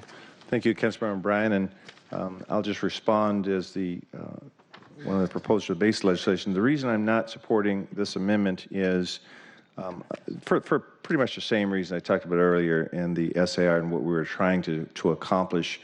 It's very important, I think, to understand in the SAR that SDOT is never in possession of the images. That, first of all, the technology by its very nature doesn't capture all of the license plate. They capture between 5 to 10% as they move into view. The images are simply sent to WashDOT, and the software reads the plate number and adds a timestamp, then compares the timestamps to match it on a plate in order for us to get the reports that are generated in looking at travel time. So the department made it crystal clear the technology cannot be used for enforcement. We don't keep this data, and we're trying to get traffic reports from it. And I believe that the proposed amendment by the maker is captured adequately in the SAR and, again, was thoroughly examined earlier in the process. Any other discussion on the amendment? Any questions? Okay, so Councilmember Gonzalez. Yeah, I just want to confirm the same sort of line of questioning I had in the first place. Is this effectively attempting to amend the SIR, or is this carbon copy, nothing new here in terms of requirements, duties, and obligations as reflected in the SIR? This issue is addressed in the SIR and the CSIR, and it is an issue where the department has outlined practice about the data that they capture. They have said that they capture raw data to include a timestamp, a station identifier, a camera channel, an alphanumeric plate string, and a confidence factor. Most of those things I don't know what they are. But what the amendment would do is say that SDOT could capture those things and only those things. So if there was another piece of data that the LPR wanted to capture, then it would have to be brought before you all in a new SIR. However, that would be the case anyways because of the underlying surveillance ordinance. If there was any substantive change to any of the SIRs, they have to come before you again. Right, so capturing different kinds of information that go outside of what you just described, that would be considered a material change that would require SDOT to come back to the city council to amend the SIR anyhow. That's correct. So that this is, This language is helpful from a clarification and from a reader standpoint, but the reality of it is that the underlying ordinance protects against this anyway. So no need to amend the SIR if this passes. Well, it uses the language only, and as I've said before, if there were any other data captured besides what FDOT's already listed, they would have to come ask you. So I would say that this is not legally necessary. Councilmember Herbold? Understood that you're saying this is not legally necessary. My question, though, is would passage of this amendment require us to go back and amend the SIR? Oh, thank you. I think the agency would still want to bring it into harmony. They would probably would take that only language and put it in the SIR. Does it require it? I would have to ask the attorneys that. Okay. So did you make the motion formally, Councilmember Brand, for amendment number 6? I will move what's listed as proposed amendment number 6 with the date 9/23/2019, version 2, as discussed. So moved and seconded. Amendment number 6 has been moved and seconded. All those in favor say aye and raise your hand. Aye. All those opposed say no and raise your hand. No. That's okay. So we're going to go to amendment number 7. What was the, Madam Clerk, I was asked what the count was on that vote. 4 to 5. Okay, number 7, Councilmember O'Brien, walk us through number 7, please. Great. So this amendment and the next amendment are not a suite of amendments, but actually a single amendment, and they do relate to a policy. Amendment 7, just for folks following, again, it's also on the salmon colored paper, but at the top it has today's date, 9/23/2019, and a V2 by it. So it's version 2. This is about the license plate reader data and the requirement. Oh, sorry, no, that's the other one. This is about the license plate reader, and that makes it explicit that that will not be made available in response to civil or criminal enforcement purposes, except as provided by a superseding judicial warrant. To me, the language you saw earlier today was more broad, and the concern that was raised, which I share, is language that simply says, I'm going to pull up my yellow version from this morning. Actually, I gave it to someone, so I don't have it in front of me. Had said, except as prohibited by law without the technical reality. This data is being collected by people that, for the most part, aren't lawyers. And the concern is that if someone like ICE were to approach someone and say, hi, I'm a federal agent, I need you to hand this over, and federal law says you have to give it to me, how are they going to interpret and what do they do? And I'm worried that language that is vague or broad would allow that to happen in cases that we don't want it to happen. I both want to acknowledge that the potentially hypothetical nature of these scenarios, and it's hard to walk down all those hypothetical scenarios. And at the same time, there are enough examples in today's world where these types of transactions are happening. And that may be in the case where there's an employee somewhere who feels strongly that they want to share information, and this gives them the cover to do that, or someone that's just not an expert on it. And so, again, this is the language that I think is narrowly tailored to say the only conditions under which this information can be shared and used for civil or criminal enforcement purposes. Councilmember Gonzalez? Thank you. I see this amendment as more than just an amendment to the underlying SIR via the condensed SIR. I actually see this as a potential amendment to the underlying ordinance, where this issue around warrants and what kind of warrants would merit or require an agency to share data or information gathered through technologies approved by the surveillance technology ordinance and through the SIRS. we had had a very long conversation in the original drafting of the surveillance technology ordinance around this burden of proof or requirement of when that information or data should be shared originally. So I'm not going to support this amendment because I see it as, frankly, I see it as going back into the surveillance technology ordinance and actually amending or attempting to amend the underlying warrant requirements around when agencies are intended to share information that may have been captured with law enforcement or for other purposes via this particular language. And that is very, that to me is a different policy conversation if we want to amend the surveillance technology ordinance to modify that standard or to change our obligation somehow in terms of how we respond to judicial warrants, then we should have that conversation.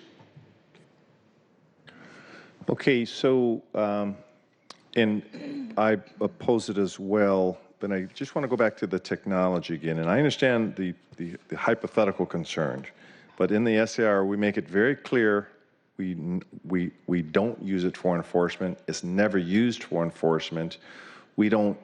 We're not in possession of the LPR images. We are not in possession of it. We transfer 5 to 10% of the reads with some confidency level, and we get information back.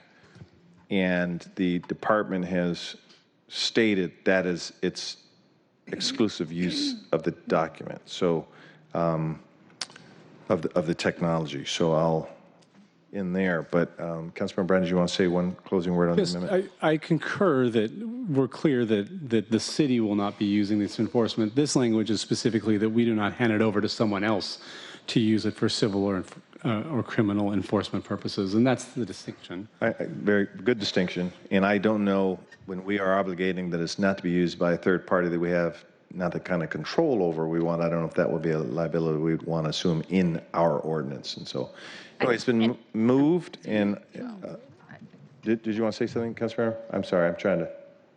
We're good. I'd love to hear what Councilmember Gonzalez has to say about that. This is pretty. If we're setting new policy that was debated in the underlying surveillance ordinance, I really want to defer to the prime sponsor of that bill to hear her concerns. Yeah, if I could just add to that. I mean, I think again, another policy discussion and decision point that we made in the underlying ordinance was the question around whether or not we should require third parties or outside parties to comply with the restrictions and requirements and legal mandates of our surveillance technology ordinance. In the debate around that particular question, this council decided to not to only make sure that those rules are applying to what we control and how we can use the data. Now, there are situations that are reasonable. Largely, we heard from the Seattle Police Department and some other agencies where we receive legitimate judicial warrants for purposes of public safety reasons. And the question became, are those agencies responsible for handing over that information if we possess it? Not what other agencies might be doing with that data or information, but what do we have in our possession and what are our legal obligations under constitutional law and otherwise to respond to those judicial warrants? Again, I'm happy to have this conversation about changing that threshold or that potential policy. But I fundamentally see this as an attempt to resurrect that conversation, which fundamentally would have the effect in my mind of modifying the base ordinance of a surveillance technology, which had already decided under which circumstances the city of Seattle would be required to respond to a judicial warrant if we were in possession of data or information that was gathered as a result of surveillance technology that we had been utilizing and that was appropriately approved through a SIR process. So I'm just flagging my concern that this is going much further than just amending an SIR, but actually amending the underlying ordinance. That may be something we want to have a conversation about again, but I don't think it's appropriate to have that conversation in the context of a SIR that is specific to one type of technology, because I think the implications are much broader. Okay, was Councilmember Bryan's amendment, it was not moved. So Councilmember Bryan, will you move amendment number 7? I will move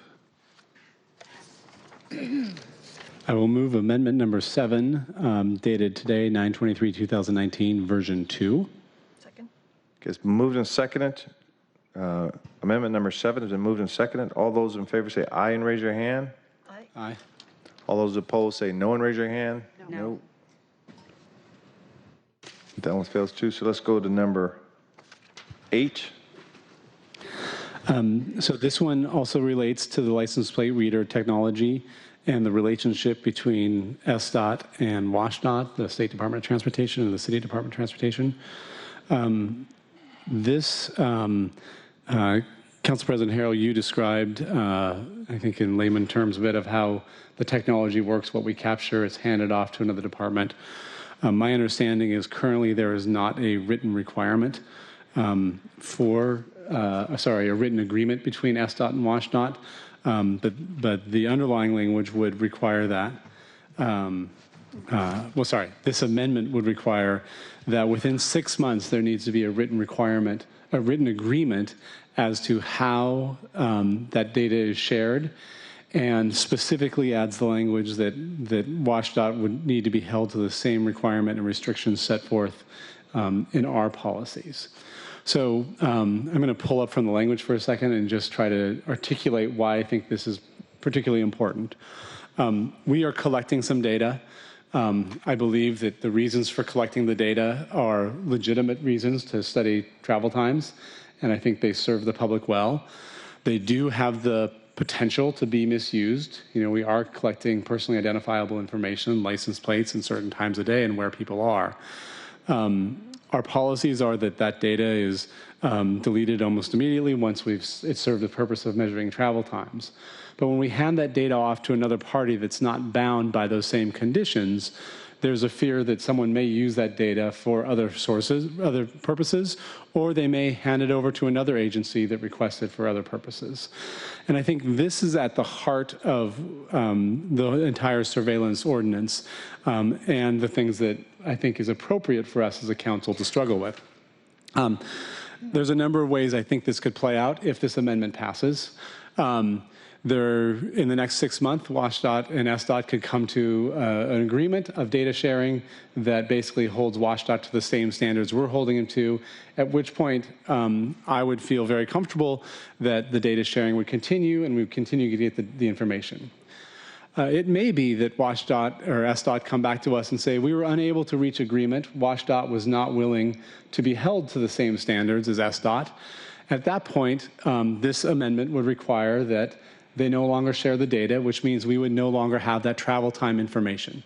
Because as far as I know with the technology, the only way we can get that travel time information is by sharing the data with WashDOT.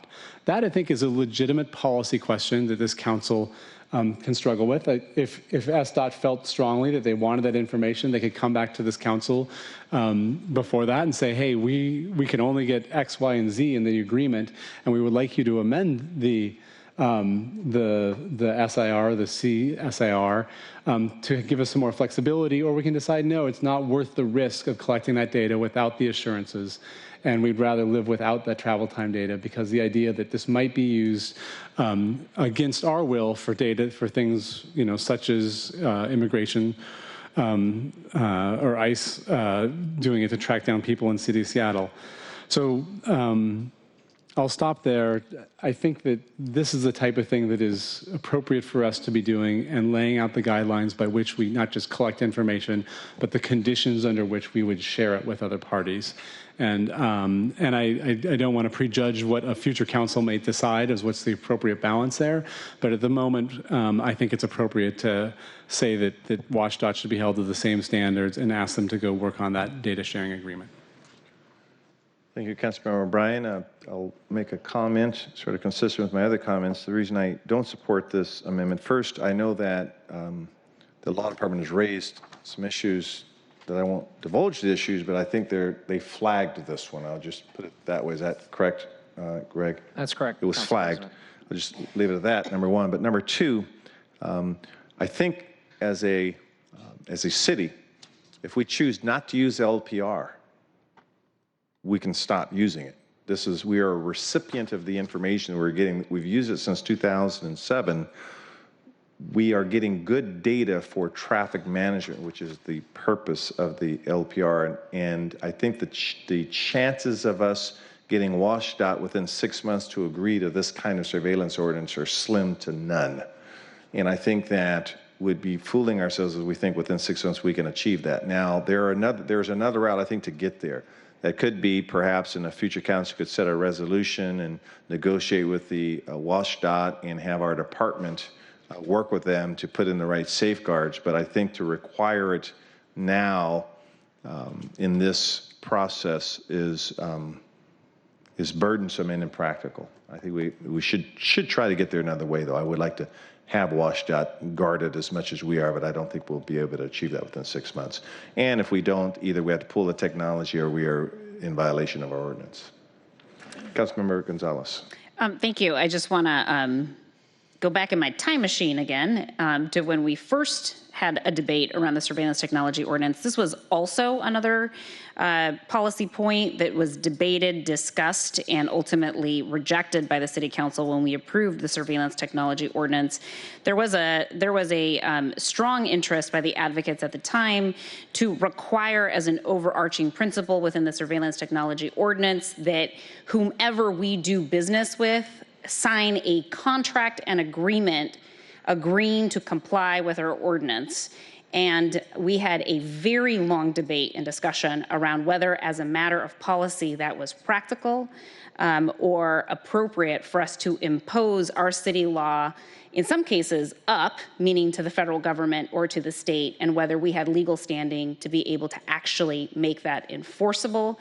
And that conversation was separate and apart from whether or not it was even practical to be able to have that kind of contractual relationship with agencies that we deal with. So again, during that debate, we determined that that was not a direction we wanted to head, with the understanding that the SIRS would take care of any potential concerns related to the type of information we were capturing that might be available to third-party agencies that would cause us significant privacy concerns, and that the SIRS were the place where we needed to make sure that those restrictions were in place in order to comply fully with our own ordinance. So it's similar to, I think, the way that we look at information we gather at the city in general as it relates to ICE enforcement.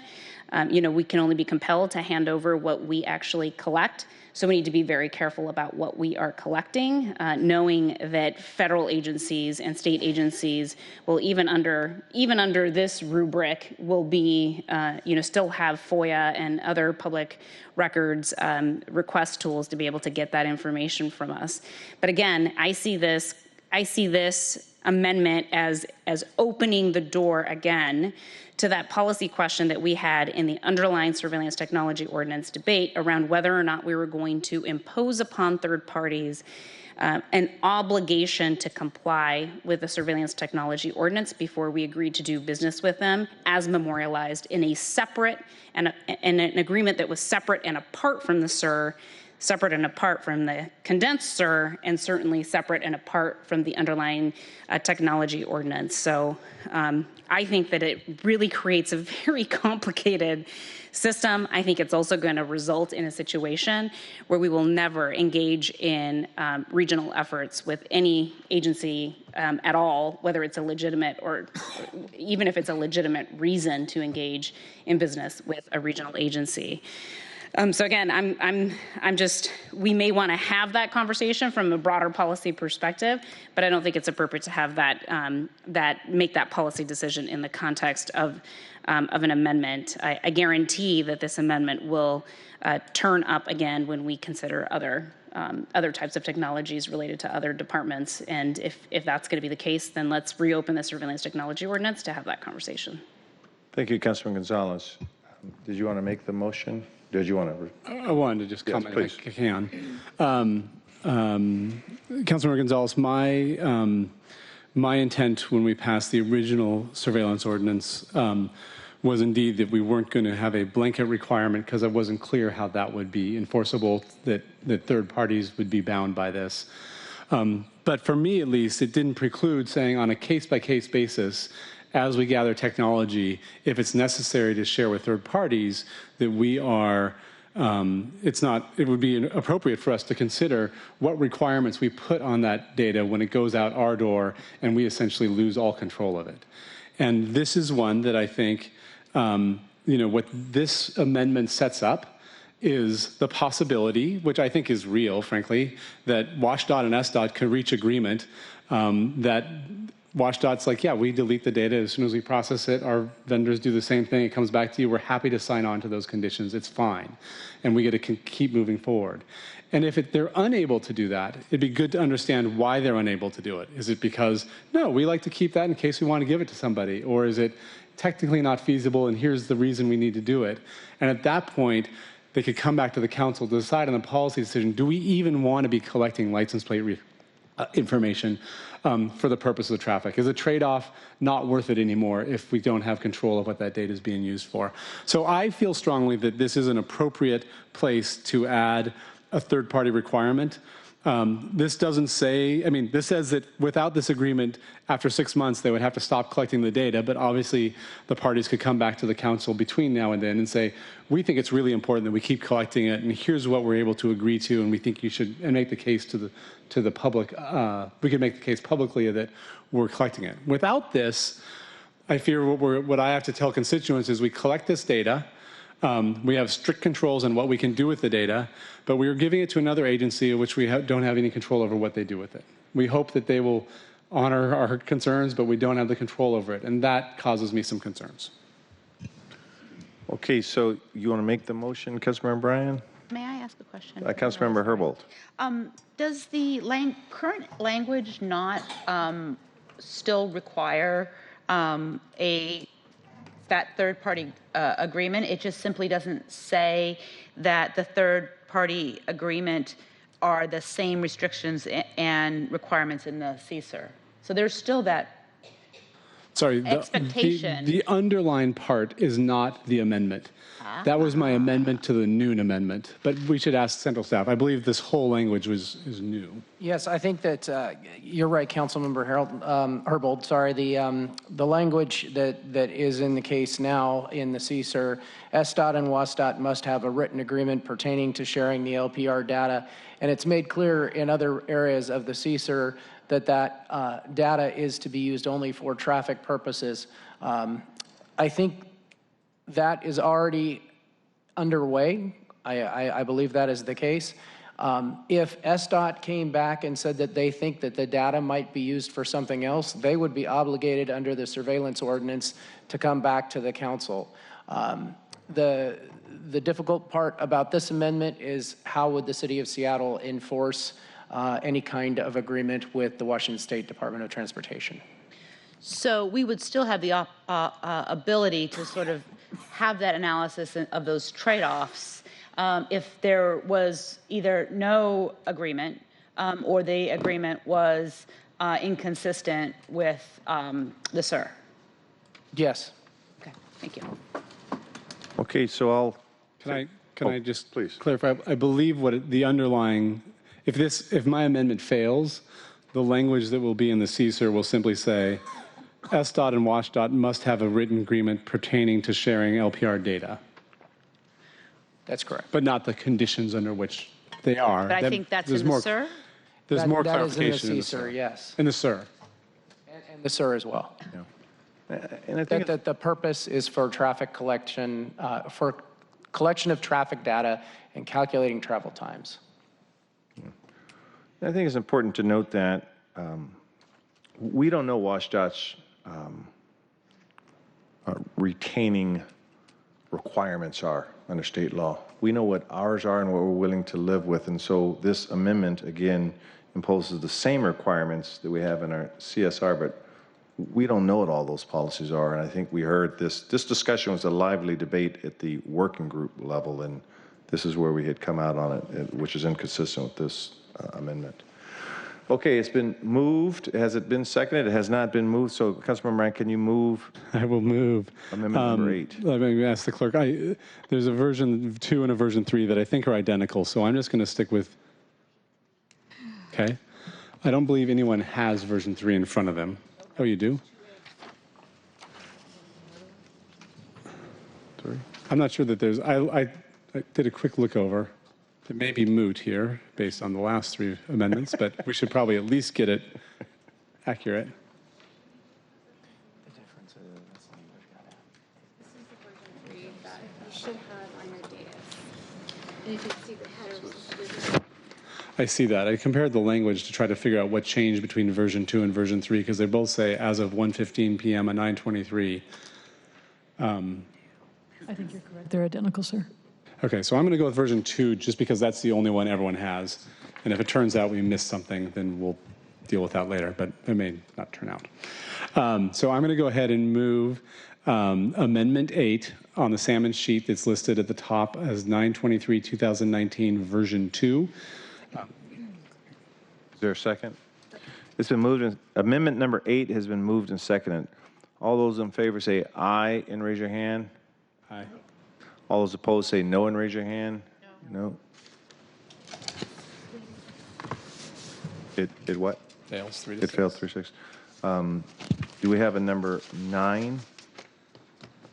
No, I'm not moving 9 or 10. So I am done. Okay. Council President Harrell, I Okay, apologize for taking so much time what- in that exercise, well, but I appreciate your indulgence. Councilmember Pacheco, you may lead us through the oil heat legislation, so get your Robert's Rules of Order hat on pretty soon here. So what this then leaves us with the legislation that passed out of the committee, and I'll describe that as amendment number 11. And that's just the way it's written up, so there are not 8, 9, 10, or 11. So let me clarify what motion I'm making.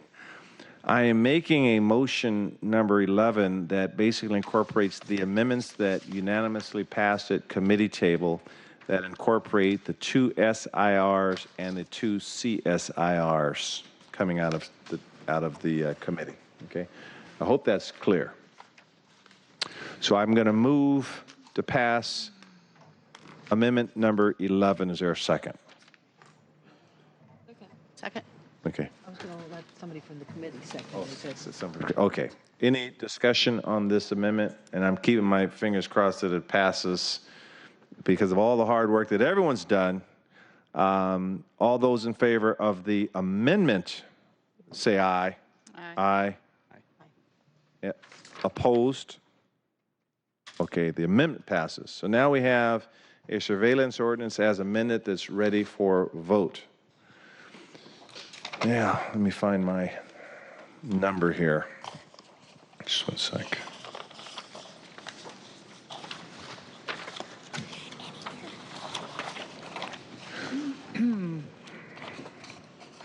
It is number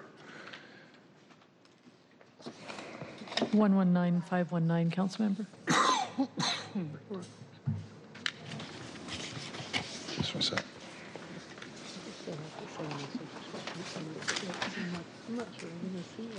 Okay.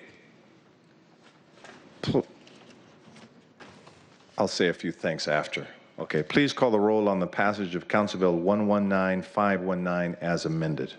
Juarez. Aye. Mosqueda. Aye. O'Brien. Aye. Pacheco. Aye. Sawant. Aye. Bagshaw. Aye. Gonzalez. Aye. Herbold. Aye. President Harrell. Aye.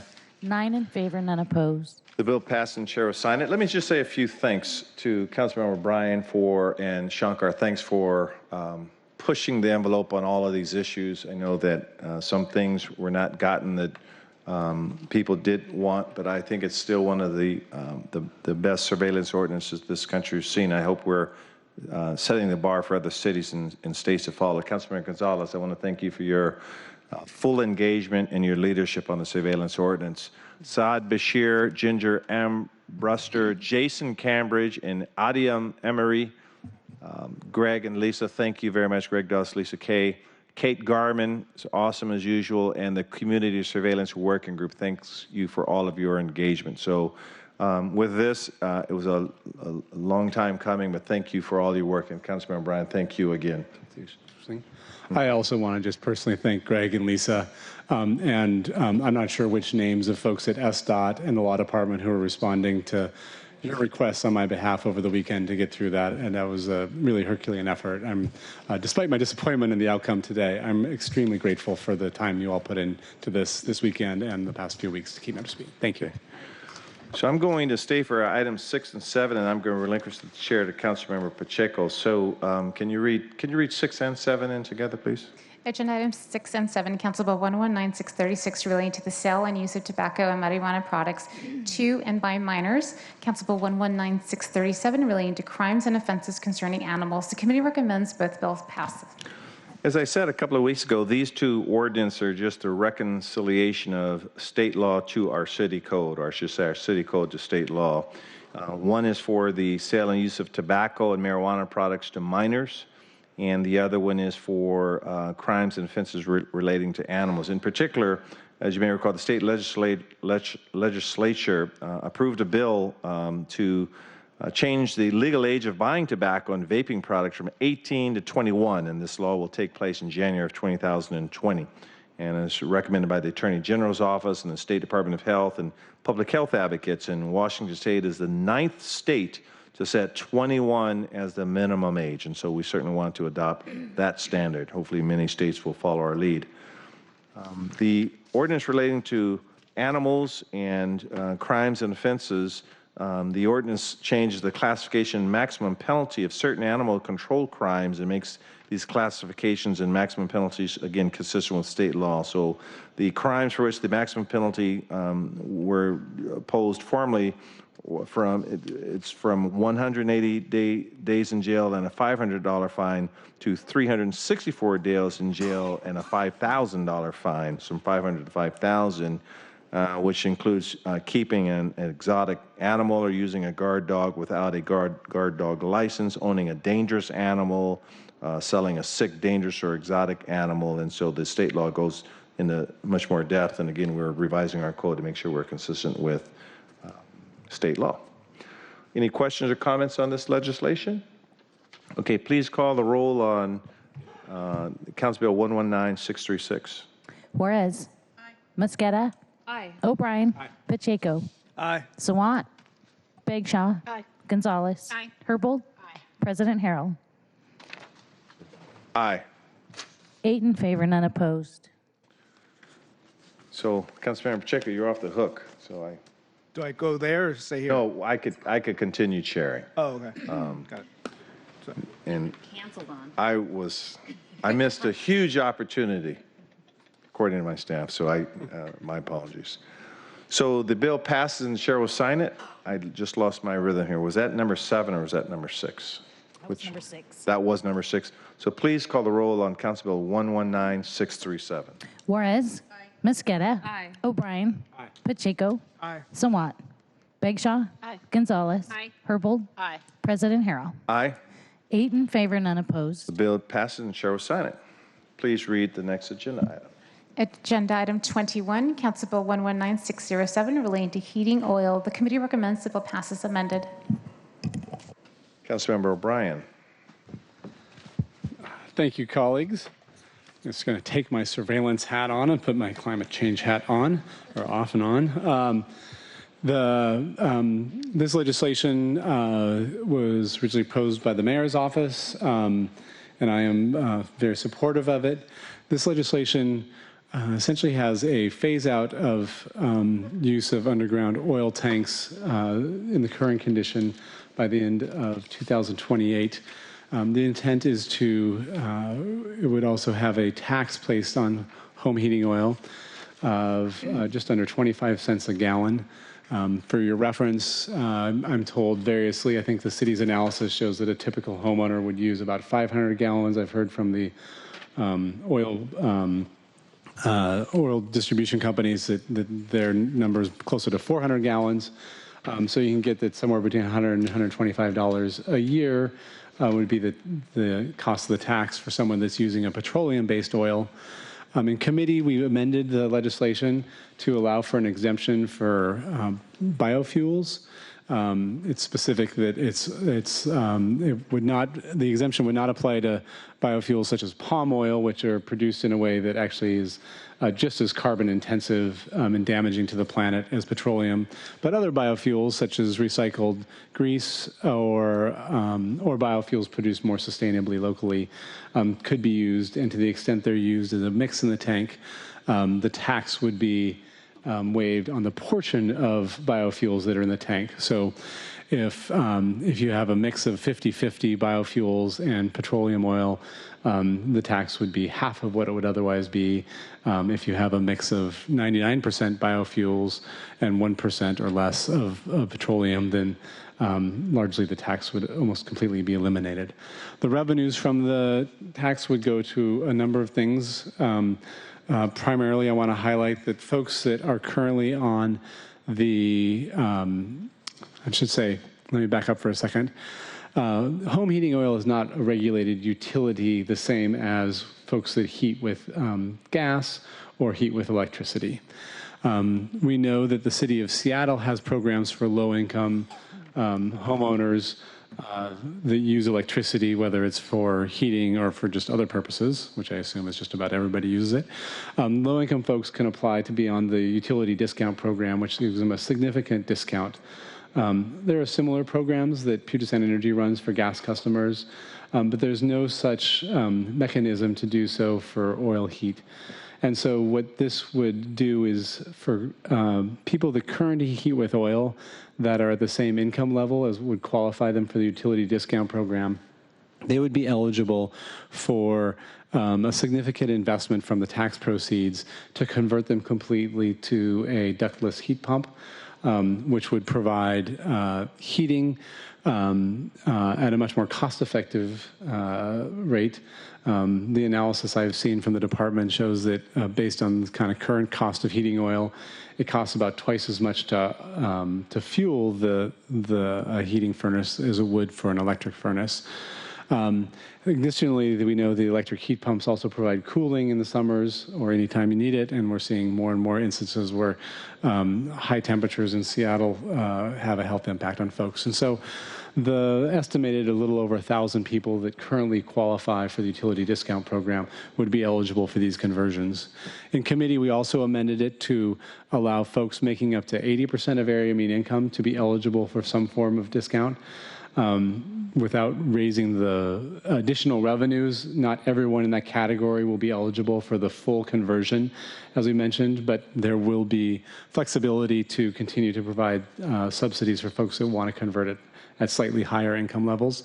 And there's also future opportunities for us to raise additional revenues. I want to appreciate conversations we've had with a number of stakeholders, including folks from Teamsters 174, who represent some of the drivers that deliver oil, talking to the heating oil companies who, I believe the conversations I've had with everyone recognize the climate impacts, but also want to figure out what a transition looks like. And so part of that transition was the amendment to allow biofuels not to be taxed, to allow that as a transition fuel for folks that choose to keep their oil furnace for a number of years. But also, and work to ensure that there are opportunities for workers that may lose their jobs to be retrained and have similar union family wage jobs.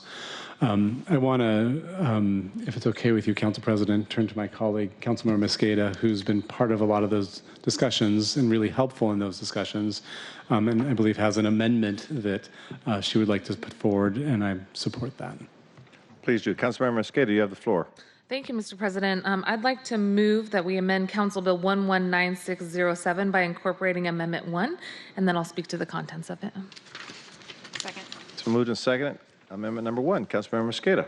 Thank you, Mr. President. And I want to thank the prime sponsor of this legislation for working with us and really echo my appreciation for the Joint Council, Teamsters Joint Council and Teamsters 174, along with some of our colleagues from the labor movement. IBEW is in the house today. Building construction trades were here earlier.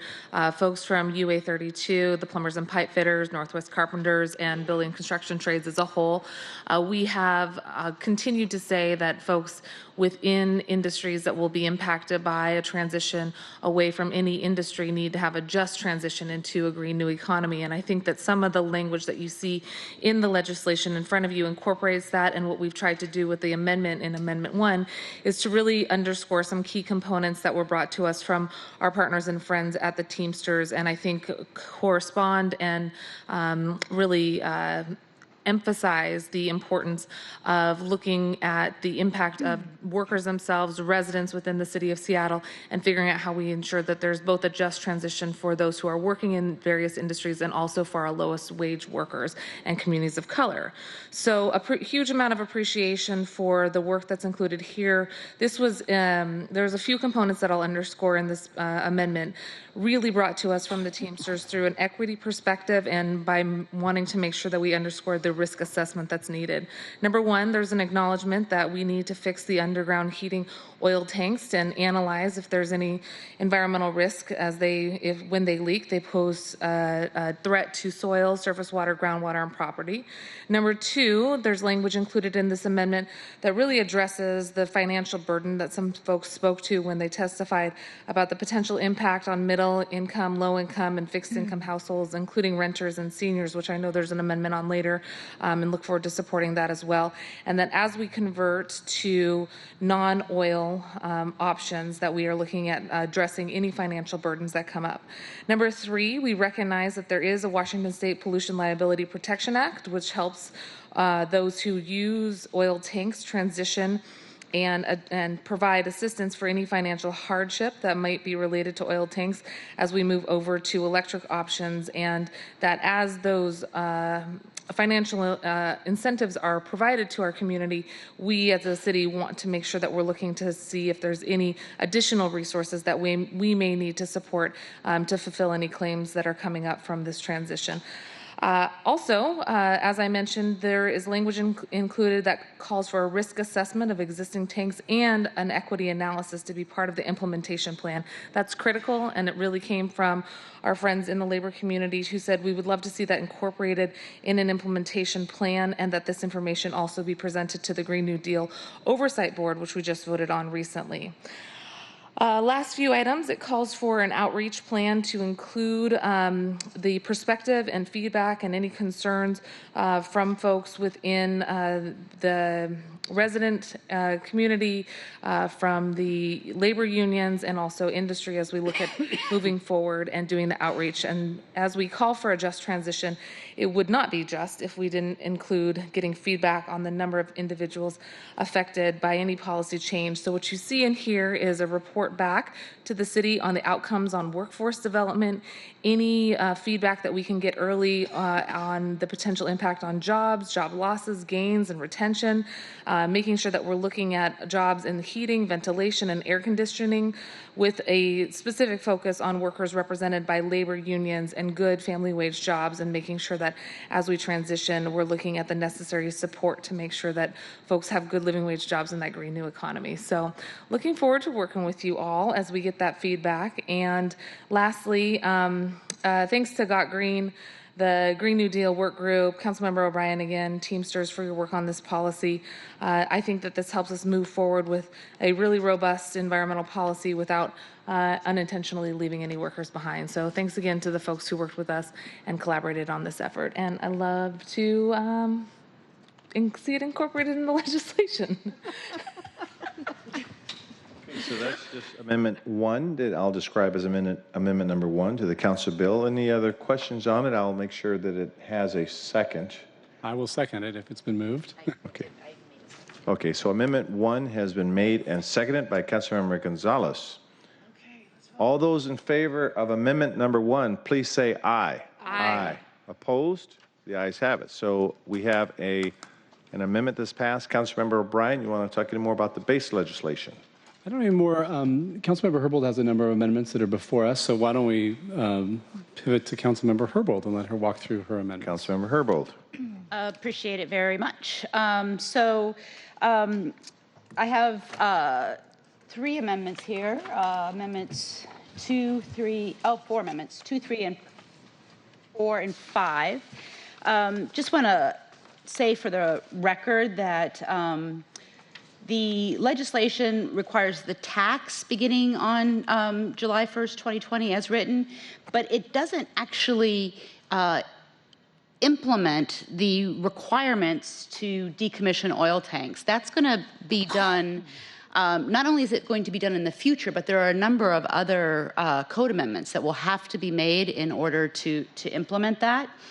So I just think it's really important to have some clarity about that for the record, because we've received a lot of questions about what exactly this piece of legislation does. And so, of course, the requirement in the bill itself is that we're seeking OSC, SFD, that being the Office of Sustainability and the Environment, Seattle Fire Department, and the Seattle Department of Construction and Inspections to develop a plan and recommendation by July 21st, 2020 for purposes of the decommissioning goal that is contained in this legislation. So as far as setting the stage for the amendments that I have, the concern I've heard from seniors and low-income residents about the impact of the legislation is really critically important, I think, to all of us. OSC estimates that 36% of oil-heated households have residents that are seniors, and of the participants in the utility discount program for these homes, 60% are estimated to be seniors. And the funding for the conversion doesn't quite appear to add up yet, but we have time to get that right. The sort of back of the envelope calculation at this point provides funding for 1,100 conversions, and that is based on the number of residents with heating oil who participate in the city light utility discount program, but citywide participation is about 30% of those eligible, so a lot fewer people participate than the number of people that are eligible, according to the report developed by the utilities that the council requested through last year's budget process. So there is, I think, good reason to think that participation in this program will be significantly higher than this program being the program to fund decommission of oil tanks, that the number will be significantly higher than the number of people who participate in a program that is designed to help them pay their monthly utility bills. The cost associated with decommissioning is significantly higher, and so I think it's reasonable to anticipate that participation in a program that would help pay for that is going to be greater. And so, one of the things that I think we're looking at here is that the utility discount program is set at 70% of median income for the state, whereas this legislation that's before us now provides assistance for those at 80% of the median Seattle area income, so that more people will become eligible based on income. This means if 3,000 households participate in the conversion program, it would require potentially an additional $10 million for the rebate program. It would require $1 million or so. The conversion program would require an additional $10 million, and the rebate program would potentially require an extra $1 million. And you may recall when we debated the tax on high incomes a couple years ago, that's working its way through the courts. One of the items identified as a high priority for funding is the creation of green jobs and meeting a carbon reduction goal as a potential use of those funds. So we have been thinking about this, not just in this legislation, but we've been thinking about how to meet what are going to be costly expenses associated with meeting our carbon reduction goals. So to address all of this, I have Amendment 2 that would amend Council Bill 119607 to clarify that low-income households eligible for the rebate be at or below 80% area median income. This amount is intended to offset the anticipated average increase due to the heating oil tax for households using oil heat. The amendment in committee changed the threshold for conversion assistance to 80% area median income.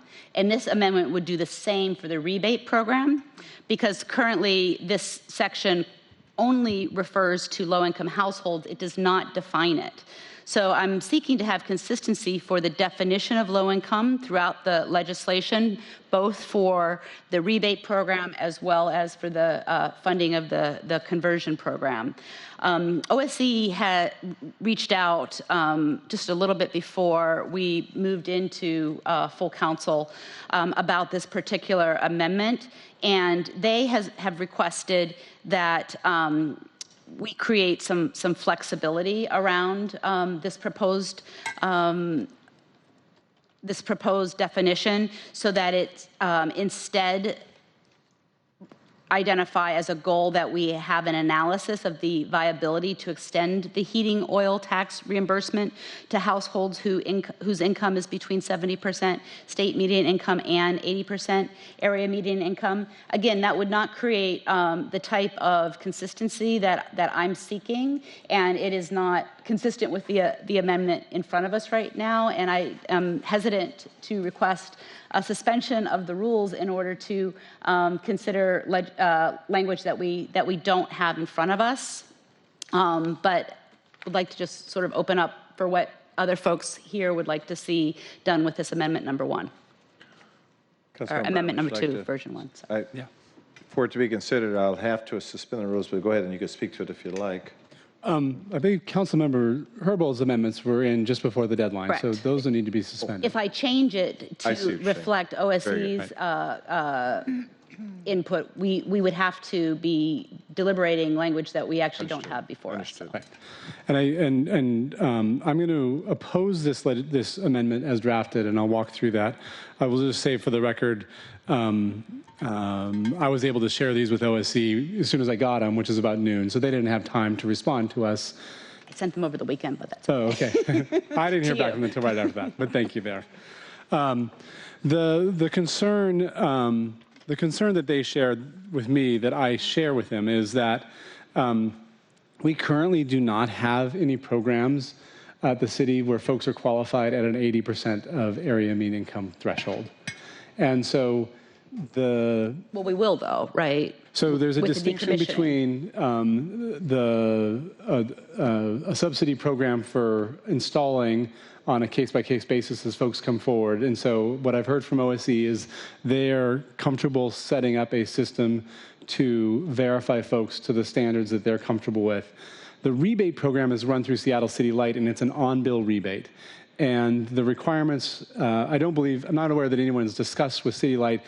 I don't think they're just going to take OSC's word for it, because they have their own qualification programs. And I think it would be prudent to have a conversation with City Light. What would it take to set up a verification program that meets the standards that they want to do for everyone who's qualified in that area to get an on-bill rebate? And I think, the point you make, Councilmember Herbold, is we're starting into this already, and I agree with that. But that's why I would support the language that OSC proposed, which is do some further analysis on this. Specifically, it says, instead of what Councilmember Herbold put down, add to the reporting requirement that a third bullet item, which says analysis of the viability to extend the heating oil tax reimbursement to households whose income is between 70% area state median income and 80% area median income. That assessment would include work with Seattle City Light to understand what a program would take. It would also allow them to better understand how much foregone tax revenue would be there, what that means. Are there fewer people that would be eligible? Is it significant enough that we would say we actually cannot fully convert people the same way? We need to rethink that. I think that's all important information to have in front of us before we make this decision. And so something that allowed flexibility for a future decision making I could support, but I can't support this firm requirement without further weighing in. Councilmember Herbold, would you like to? Thank you.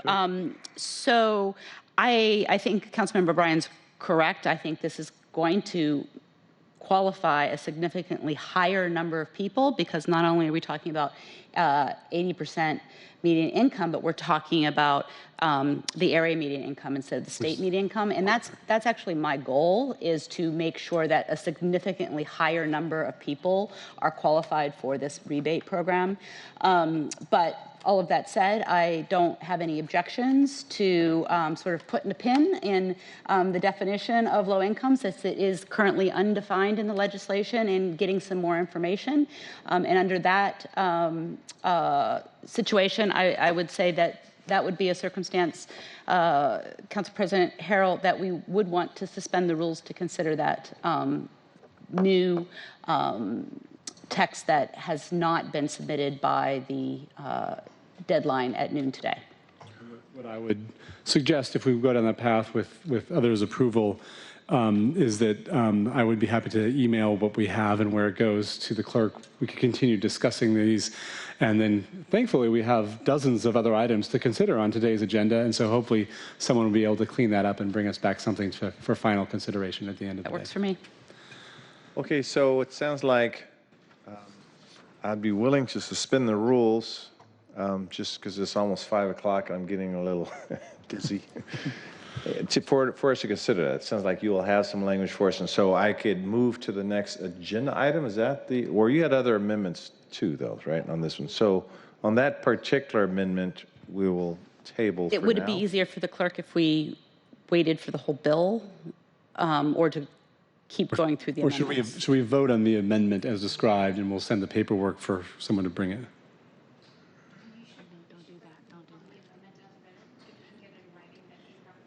Okay.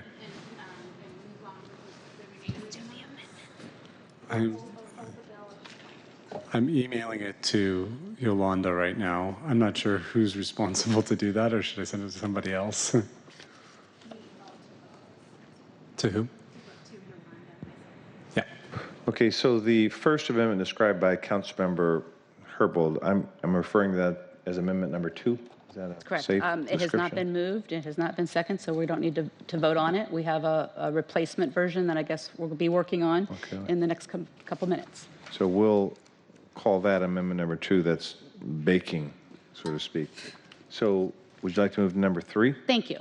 So amendment number 3 would amend Council Bill 119607 to add that the proposed implementation plan should consider exempting residents over the age of 65 from the proposed requirement that all heating oil storage tanks in Seattle be decommissioned or replaced with a modern tank by December 31st, 2028, and a plan to fully fund conversions from oil heating systems to electric systems for households at or below 80% AMI.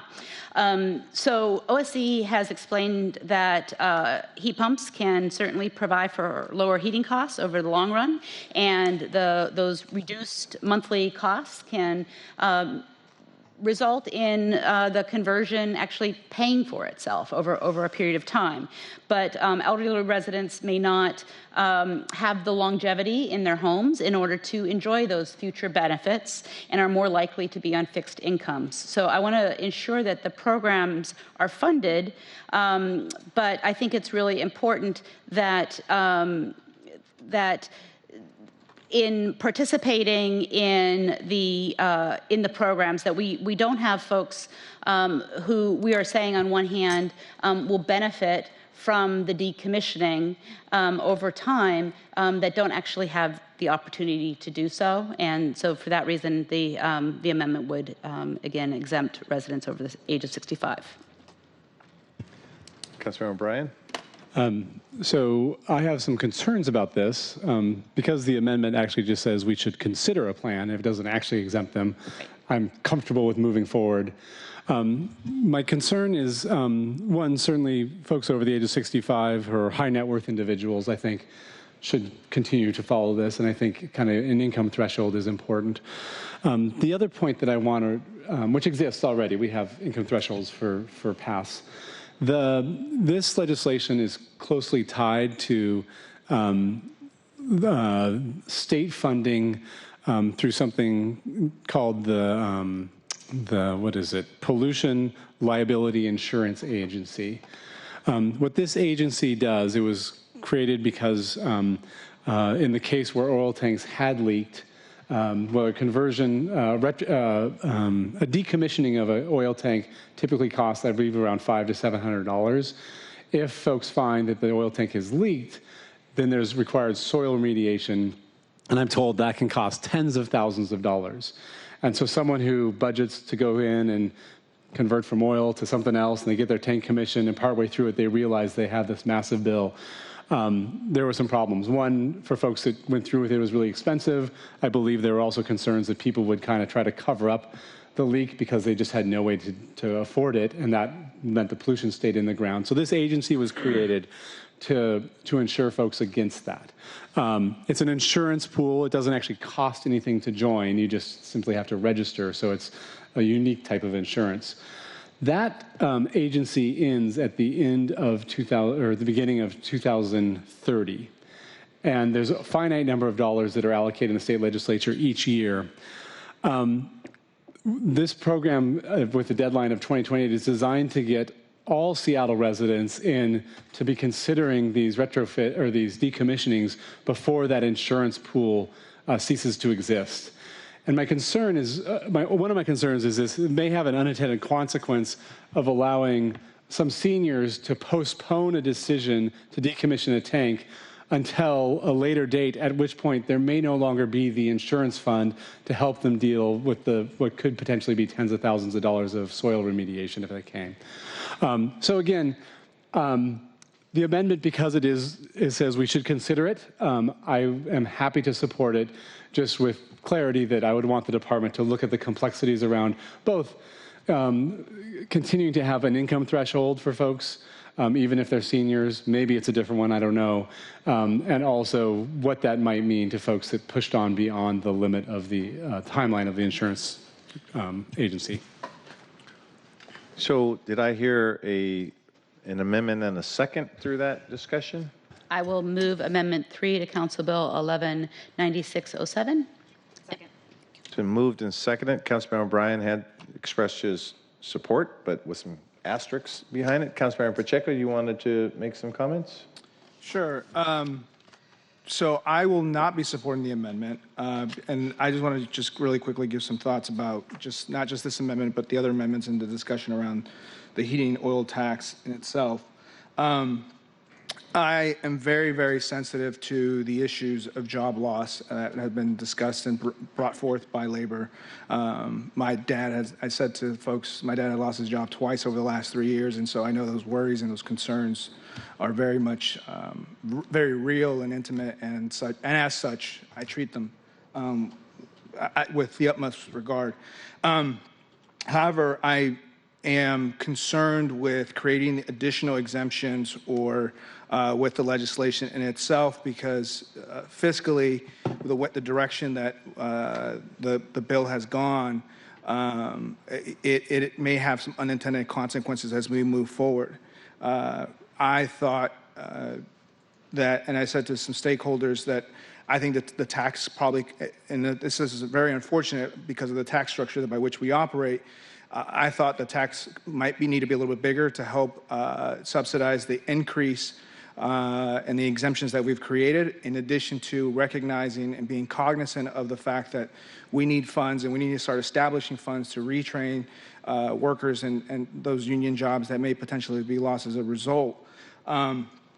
So that said, OSC also and central staff stated in committee that no other home investments do we evaluate as needing to have an ROI except for environmental and weatherization upgrades. I heard the actions and the voices of the young people who were protesting on Friday and saying, demanding and calling on all of us as leaders to do what we can to make action on climate change that much more real and move quicker. That said, I cannot support this amendment, and nor can I support delaying implementation of this legislation, because I do think that we need to be moving faster and be doing more that we can to both help communities transfer in or their conversion to these new weatherization efforts, as well as electric heating efforts. And so I would like to support the underlying legislation as is. Thank you, Councilmember Pacheco. So we have an amendment number 3. Would anyone else like to make comments before I call on the vote for amendment number 3 that's been moved and seconded? Okay. Councilmember Juarez. Sorry, could you just clarify Amendment 3 one more time? Sure. Because I'm going between 2 and the 80% AMI, that's one we're focusing on, not the actual Amendment 3, which is the extent implementation from July to September 2020? We're on 2?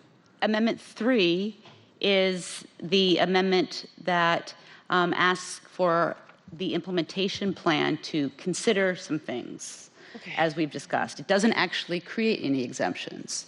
It asks, and if I was unclear about that, I apologize. It asks that OSC consider exempting residents over the age of 65. And it asks, it includes that a reference to the implementation plan to come back to us with information on how to fully fund conversions for households at or below 80% area median income. Okay, thank you. Mm-hmm. And Councilmember O'Brien's asterisks are duly noted. Thank you. Okay, we're going to vote on amendment number 3 as described by Councilmember Herbold. All those in favor of amendment number 3, raise your hand and say aye. Aye. Those opposed say no and raise your hand. No. I believe I can see that one passed. Okay. Councilmember Herbold. Thank you. Amendment 4 would amend Council Bill 119607 to delay the effective date of the tax for 2 months. The bill currently says July 1st, 2020. My amendment would have the effective date be on September 1st, that same year, 2020, just 2 months later. And the reason is that I'd really like the council to have a couple months to ensure the numbers add up from the July 1st, 2020 receipt of the implementation report. That's the date we're supposed to be getting that report. Along with Councilmember Mosqueda's amendment, this could help address labor concerns. And I think it's good public policy to have a little bit of time with the report that is linked to the need for this particular tax. Very good. A delay. Councilmember O'Brien, you'd like to respond? I will be opposing this. I understand the concerns. I'm fairly confident we're not going to get a report back that we're collecting too much money to fund all the things that we would like to fund in here. And by delaying it for a couple months, that's just less revenue that we will be able to collect. I would be open to an alternate of accelerating the reporting date if we wanted to see that sooner. But I believe from all the preliminary data I've seen is that we will have enough funding to fund those lowest income, the little over 1,000 folks that we believe would qualify for UDP. And we have some funding to do some things for that next tranche of folks. And it'd be great to have additional revenue, whether it's from this or likely from some other sources, to do that. But I don't think that report's going to do justice, and I think simply stalling putting on a tax on on these petroleum products is that, and I don't think that makes sense at this moment. I just want to add that part of what we accomplished in Councilmember Mosqueda's amendment is that the plan would also include risk assessment, racial equity analysis, as well as making sure that our new Green New Deal Oversight Board gets a copy of the plan. And I think that's all. I don't think it's pro forma information that we're asking for and going to be receiving. And again, I think it's appropriate for us to have a couple months to consider it. Okay, so we heard the lively debate on extending it from 7-1 to 9-1. I'll take it in the form of a motion. Do we need to discuss that anymore? Any questions of the maker? Councilmember Gonzalez? Yeah, just really quickly, I think I'd be interested in hearing from Councilmember Herbold her response to Councilmember O'Brien's point that, sorry, that a 2-month delay has a significant fiscal impact on the amount of the tax revenue collected. Do you have a sense, Councilmember Herbold, of what the fiscal analysis is here? I do not. Okay. Okay. So, Councilmember, will you make a motion so it can be seconded, please? I move Amendment 4 to council. Thank you. Moved and seconded. All those in favor of amendment number 4, say aye and raise your hand. Aye. Aye. All those opposed, say no and raise your hand. No. It passes. So amendment 6-2. 6-2, it passes. Amendment number 4 passes. Councilmember Herbold. Thank you. Amendment number 5 hopefully will be pretty easy. It's just a recital recognizing the potential global warming impacts of hydrofluorocarbons in refrigerants used in consumer appliances such as electric heat pumps, and the council's commitment to advocate for statewide legislation to expedite the reduction of HFCs with high global warming potential. We know that the state legislature passed and the governor signed into a law Substitute House Bill 1122, which adopted regulations to reduce the use of HFCs in refrigerants, particularly those that have the highest global warming potential. This bill did not include heat pumps, which prohibit the use of HFCs in heat by January 1st, 2020. And so this amendment would state the council's support for statewide legislation to expedite the reduction of HFCs with high global warming potential, and specifically calling out the need to address the issue as it relates to heat pumps. Councilmember O'Brien, is this a friendly one? It's a recital, so I'm fine with that. I think that a lot of this has been addressed in the state law. I don't know, I'm not an authority to speak to the points that Councilmember Herbold is, but I know she's always very thorough in the things she does, so I take her at her word there. Okay, so is there a did you make the formal motion amendment? I move Amendment 5 related to hydrofluorocarbons. Okay, amendment number 5 is moved and seconded. All those in favor of amendment number 5, say aye and raise your hand. Aye. Aye. Opposed? The ayes have it. That's unanimous. Are we looping back now to number 2? Yeah. Let me just get there.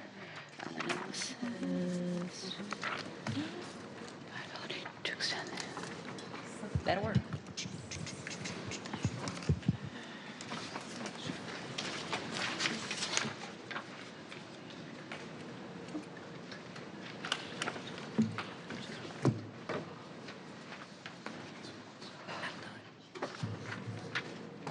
Do what you want, All right, thank you. That does the trick. For the public record, this Amendment 2, Version 2, amends Council Bill 119607 to request that the Office of Sustainability and Environment assess the viability of increasing the number of low-income households that use oil heat eligible for the $120 annual reimbursement to all households at or below 80% AMI median income.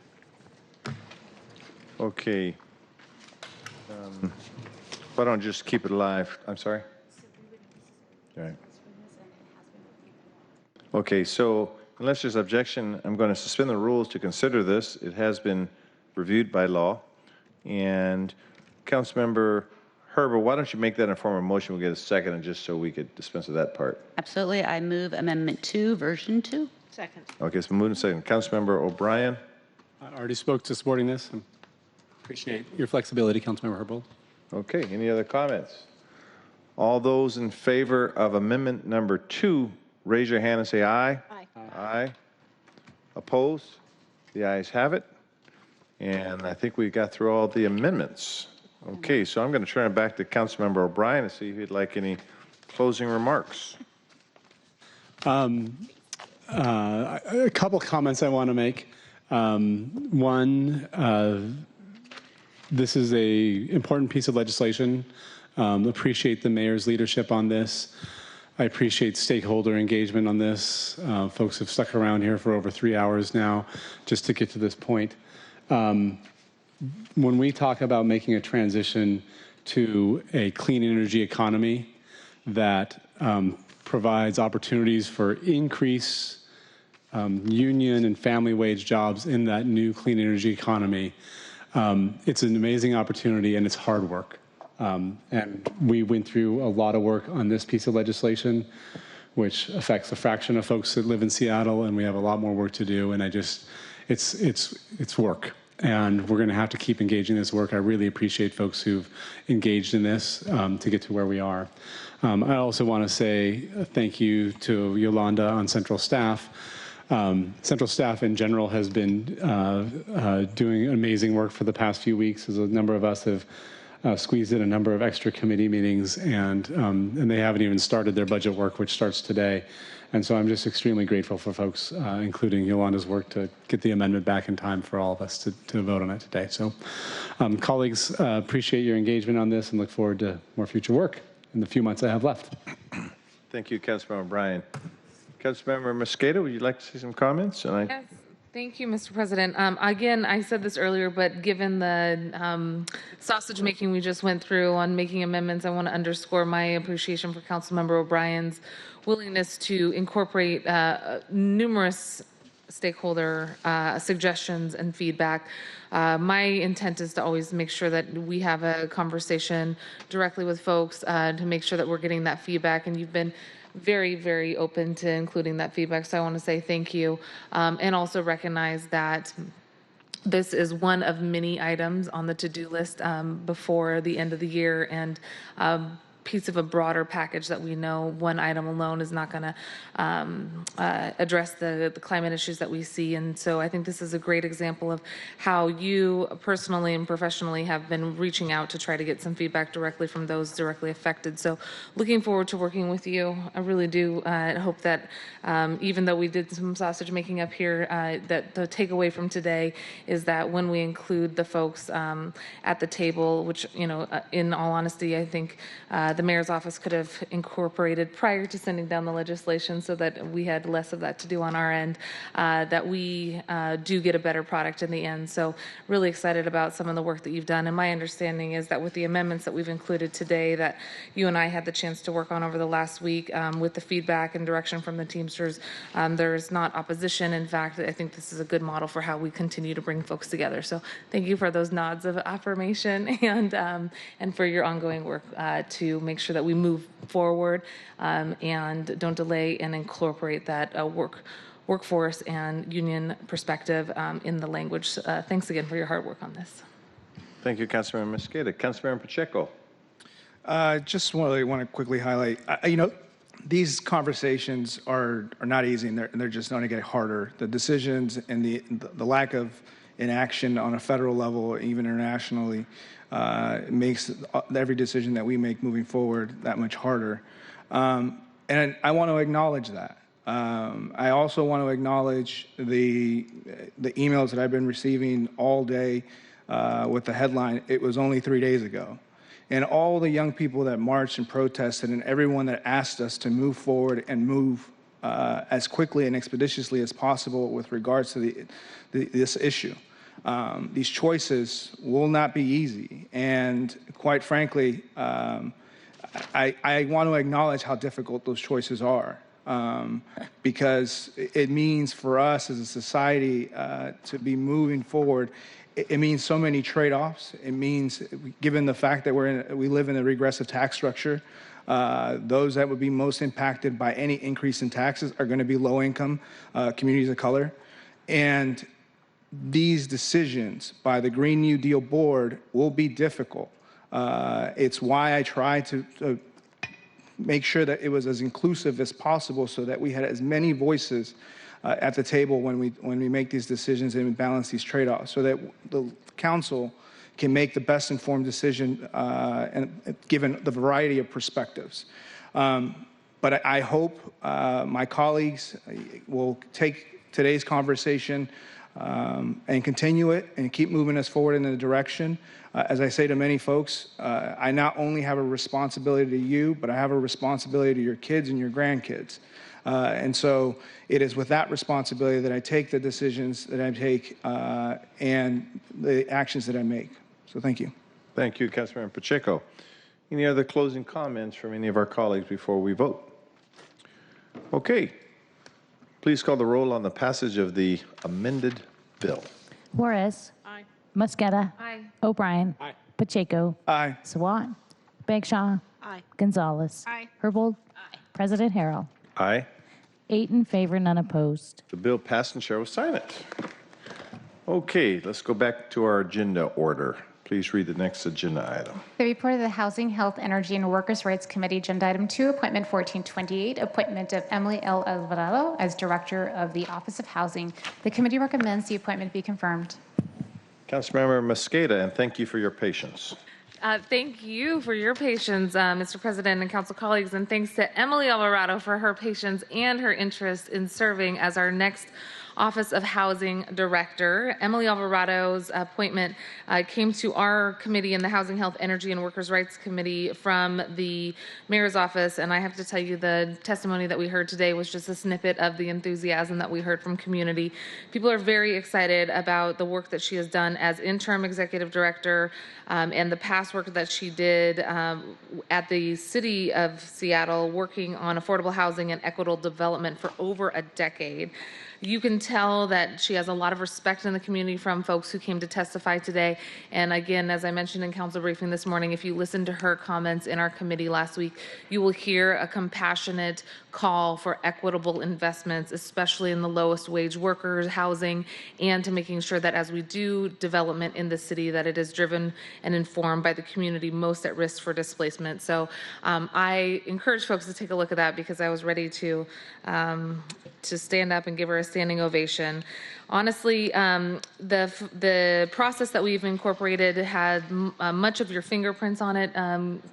Colleagues, last year we asked for a really robust process for including stakeholder feedback from the interview process to identifying finalists and then getting those community partners to have a role in interviewing folks. And I think you can tell from those conversations the role in which community has in identifying a strong leader really resonated, and I really am thankful to the mayor for nominating Emily Alvarado to be our next Office of Housing Director. She is knowledgeable about Seattle housing needs. She possesses a strong appreciation for the role of permanent and affordable housing and social inclusion, using housing as a tool to reduce poverty and creating healthier and more resilient communities. And she has the expertise, the knowledge, and the relationships, importantly, to make sure that as we move forward in the city to address our crippling housing crisis, that we really include deeply affordable homes and center our conversations and policy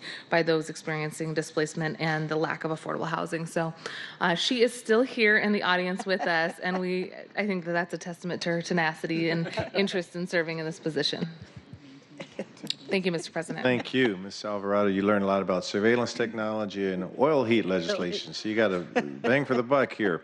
Councilmember Bagshaw. Great, thank you. Emily, it's with great pleasure that I support you in this, and I know I spoke at the committee how much we appreciate you, all the work that you have done.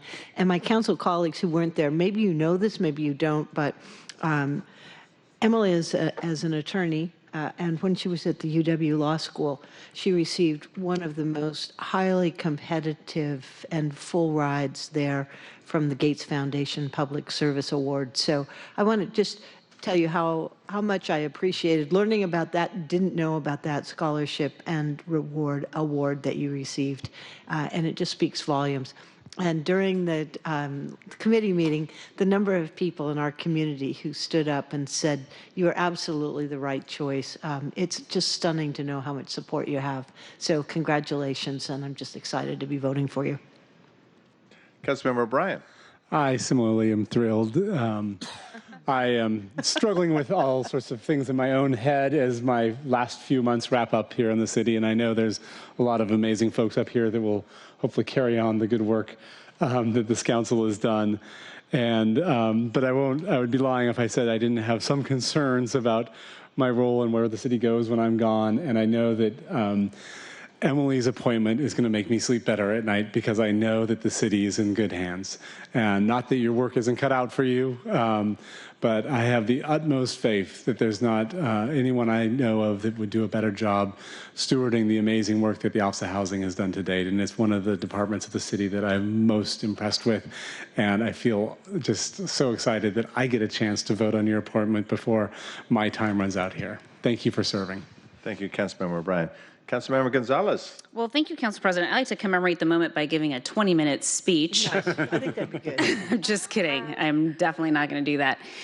Really quickly, I've had the pleasure of knowing Emily for quite some time, having come up through the law school ranks kind of around the same time. And I first met Emily when I was working for the mayor's office in 2014 and was always and consistently blown away by her preparedness, her commitment, but more importantly, her vision and her principle and her willingness to give us tough information or news when she knew we wanted to hear otherwise. And so I think that that is an important quality to have as a director in the role of Office of Housing Director. Is a tall and important task, and it's one that I think that Emily has all of the characteristics and skill sets to be able to rise to the occasion. So I'm looking forward to seeing how you grow in this role.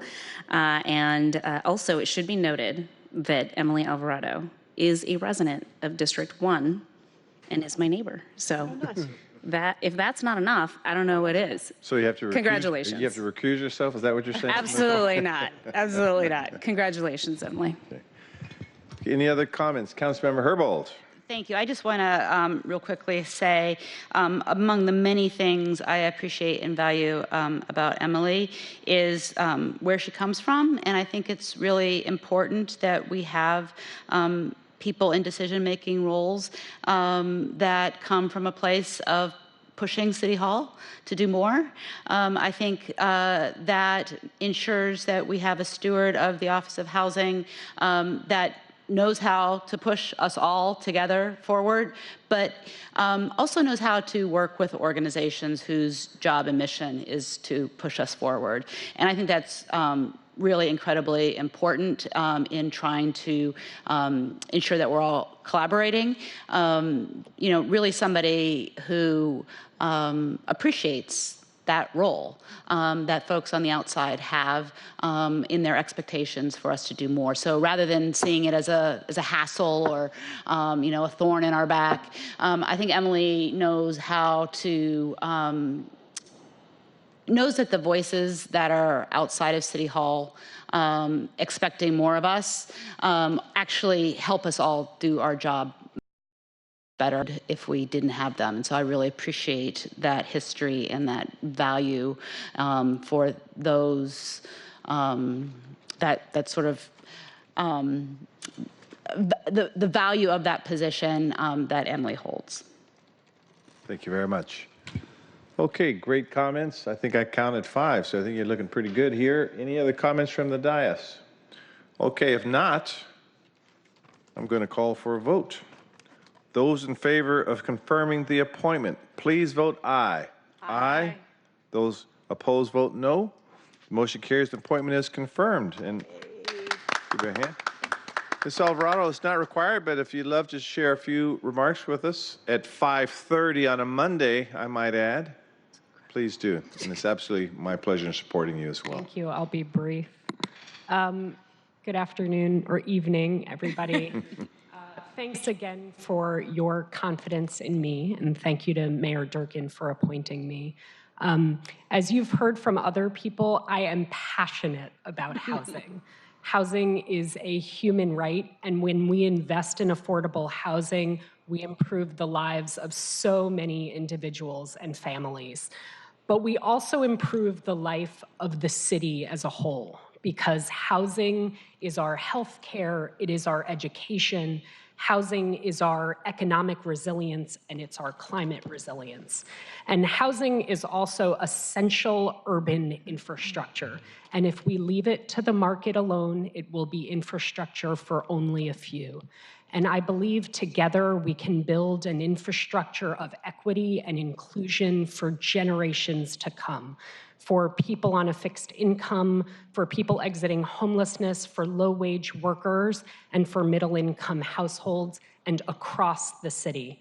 And as director, I am really excited and honored to work with the fabulous staff at the Office of Housing, the community partners who we have, and with all of you to advance racial equity, to scale up our investments in low-income housing, to promote middle-income housing, and to address displacement. And again, I thank you for your confidence. Wow, very good.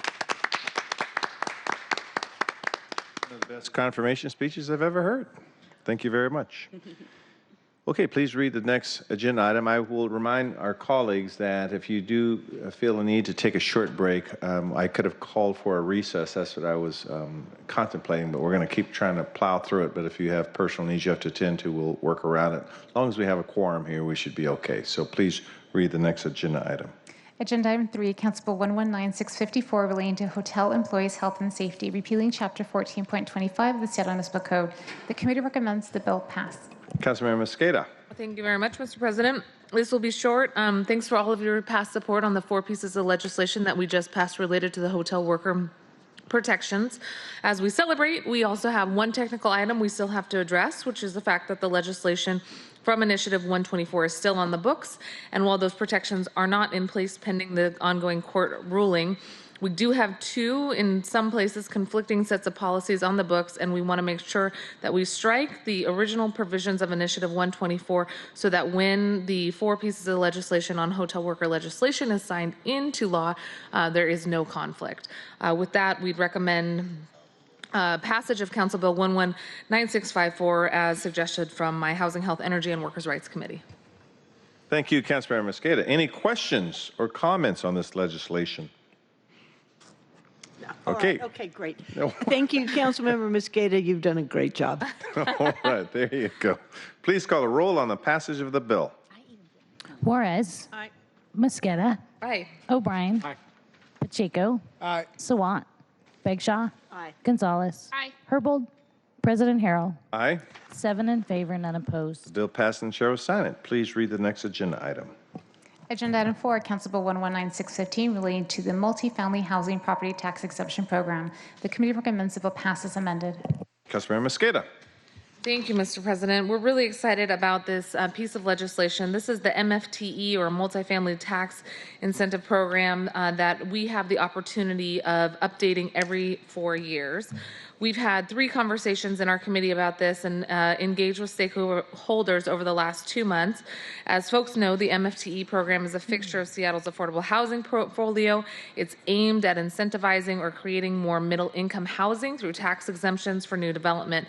However, I want to underscore this is a voluntary program that the city is authorized to administer under the state's provisions. And it's important to note that in exchange for tax exemption, new residential development projects are required to set aside a portion of units at rents affordable to families making between 60 to 80% of the area median income. So as we had the opportunity to look at the legislation in light of the changing demographics and increasing population size in Seattle, we took the opportunity to ask questions about what we could do to improve the incentives, to make it more affordable for folks, and to make it truly worth the public benefit of foregoing those tax dollars.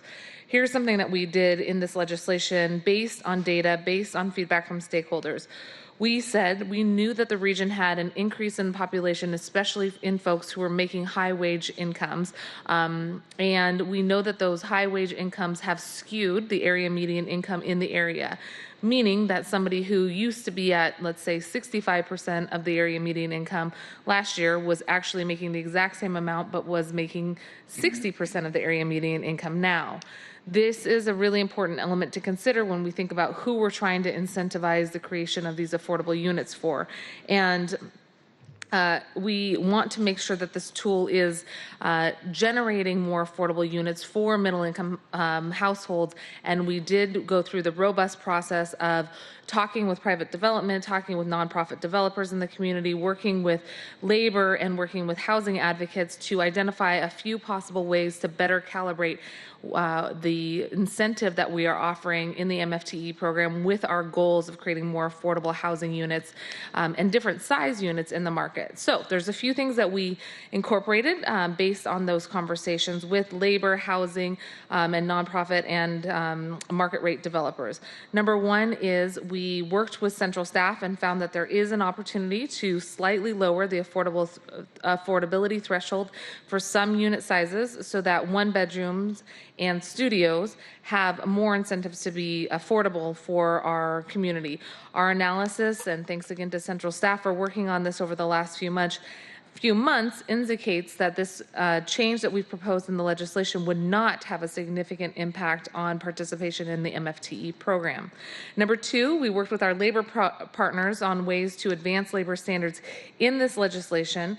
Though we want to do more, there is some limitations on what we can do at the city level, and so we've included a nod to potential future labor standard changes that may happen at the state level. Here in this legislation, we've directed the Office of Housing to include in their annual reporting any changes, including labor standards at the state level impacting MFTE and recommended policy structures, and have directed the executive to collect data related to labor equity goals from participating projects so we can better understand the labor dynamics of the program, how many folks are getting good living wage jobs on these programs, and advance labor equity efforts through the MFTE program. So we wish our friends luck in their conversations at the state level, for example, on including prevailing wage in the MFTE program, but that is not something that's incorporated in this legislation at this point. And finally, we have updated our annual reporting requirements to make sure that we at City Council get a better understanding and a more frequent information about changes in the market so that we can do a better job of responding, not just every 4 years, but ongoing. Actually, twice a year, we're going to get an analysis of the housing market conditions, recommended policy changes, especially if there's a significant downturn or upturn in the market, state level changes, as we talked about, and demographic data of who is living in our MFTE units to better understand, are we serving our goals of creating more equitable, affordable, and inclusive housing throughout the city with this program. If we're going to forego, again, those tax dollars, we want to make sure it's going to the public good, and that will help us with that. And that concludes my remarks, Mr. President. Thank you, Councilmember Mosqueda. Any questions or comments?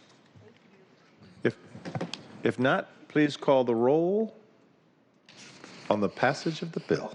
Juarez. Aye. Aye. O'Brien. Aye. Pacheco. Aye. Sawant. Bagshaw. Aye. Gonzalez. Aye. Herbold.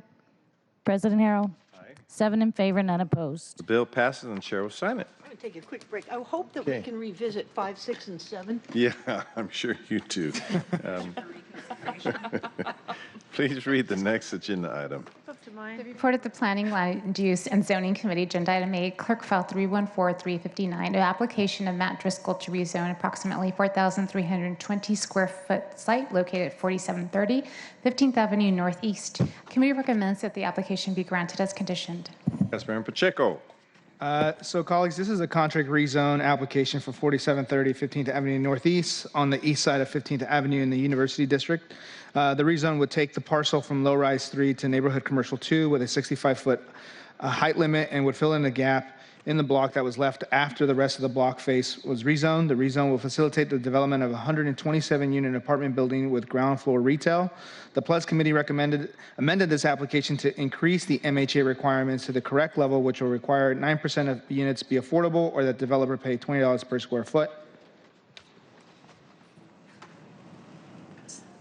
I move to grant clerk file.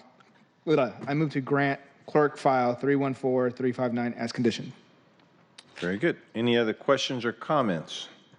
So those in favor of granting the petition as conditioned, please vote aye. Aye. Those opposed vote no. The motion carries. The chair will sign the findings, conclusions, and decision of the council. Please read the next agenda item. The report of the City Council, Agenda Item 9, Council Bill 119651, relating to land use and zoning, amending Chapter 23.32 of the State of Municipal Code at page 60 and 61. The committee recommends, no recommendation. Councilmember Pacheco. So this is the council bill associated with the previous contract rezone. It just grants the rezone and accepts the property use and development agreement. Very good. Any questions or comments? I'll move to pass Council Bill 119651. Is there a second? Second. Please call the roll on the passage of the bill. Juarez. Mosqueda. O'Brien. Aye. Pacheco. Aye. Sawant. Bagshaw. Gonzalez. Aye. Herbold. President Harrell. Aye. 5 in favor, none opposed. Bill passed and shall sign it. Please read 10 and 11, please. Well, Councilmember Bagshaw, to get a vote in. Councilmember Bagshaw, can you call the roll on can you extend the roll on the passage of the Bagshaw? last bill? 6 in favor, none opposed. There we go. Now, can you read items 10 and 11 into the record, please? Agenda Items 10 and 11, Council Bill 119649, approving and confirming the plat of Raymond Place in portions of the southwest quarter in the southwest quarter, Section 22. Agenda Item 11, Clerk File 314378, full unit lot subdivision application of Black Hawk Investment LLC to subdivide one parcel into 14 unit lots at 5936 Avenue South. Councilmember Pacheco. Colleagues, this is the final plat approval ordinance of the 14-unit Raymond Place subdivision in the Othello neighborhood. Our action today follows SDCI permit approvals, preliminary plat approval by the hearing examiner, development of the project, and final review by SDOT and SDCI. SDOT and SDCI confirm that all conditions have been met and recommend that council grant final approval. This is the property located at 5936 Avenue South in Othello, a half block west of MLK Way. It's approximately 13,329 square feet. Originally zoned for low-rise 3, was rezoned under MHA to neighborhood commercial 2 with a 75-foot height limit, and it's dividing the 2 lots into 14 lots for townhouses with vehicular access provided through an alley. Thank you very much. And you described both the bill and the clerk file in your description, correct? The clerk bill. Yes, so we have the bill and the clerk file. Those both were read into the record. Yes. Okay. Sorry. So I'll take them individually. So on the Council Bill 119649, I will move to pass Council Bill 119649. Second. Moved and seconded. Please call the roll on the passage of the bill. Juarez. Aye. Mosqueda. Aye. O'Brien. Aye. Pacheco. Aye. Sawant. Bagshaw. Aye. Gonzalez. Aye. Herbold. President Harrell. Aye. 7 in favor, none opposed. Bill passed and shall sign it. I will move to accept and file Clerk File 314378. Second. Those in favor of accepting and filing the clerk file, please vote aye. Aye. Aye. Those opposed, vote no. The motion carries and the clerk file has been accepted and filed. Very good. So please read items 12 through 16. Agenda Items 12 through 16, Appointments 1430 through 1434, appointment of Twyla Minor as member of Seattle Housing Authority Board of Commissioners for a term to September 30th, 2022. Appointment Michael Diaz as member of Seattle Housing Authority Board of Commissioners for a term to March 20th, 2023. Reappointments of Robert D. Cutchfield and Paul Purcell as members, Seattle Housing Authority Board for a term to December 1st, 2022, and reappointment of Gerald Smiley as member, Seattle Housing Authority Board for a term to March 19th, 2023. The committee recommends that these appointments be confirmed. Councilmember Pacheco. Colleagues, these are 5 appointments to the Seattle Housing Authority Board of Commissioners. Their appointment packets are in the agenda items, and we are hoping to get full approval of the 5 appointments. And Councilmember Mosqueda, would you like to make some comments too? Sure, I'd be happy to. Thank you, Councilmember Pacheco, for your support. These are 5 appointments to the Seattle Housing Authority Board that came through the Housing, Health, Energy, and Workers' Rights Committee. The first is appointment of Twyla Minor as a member. She is an exemplary, she provides an exemplary service to the community as a member of the Denny Terrace community.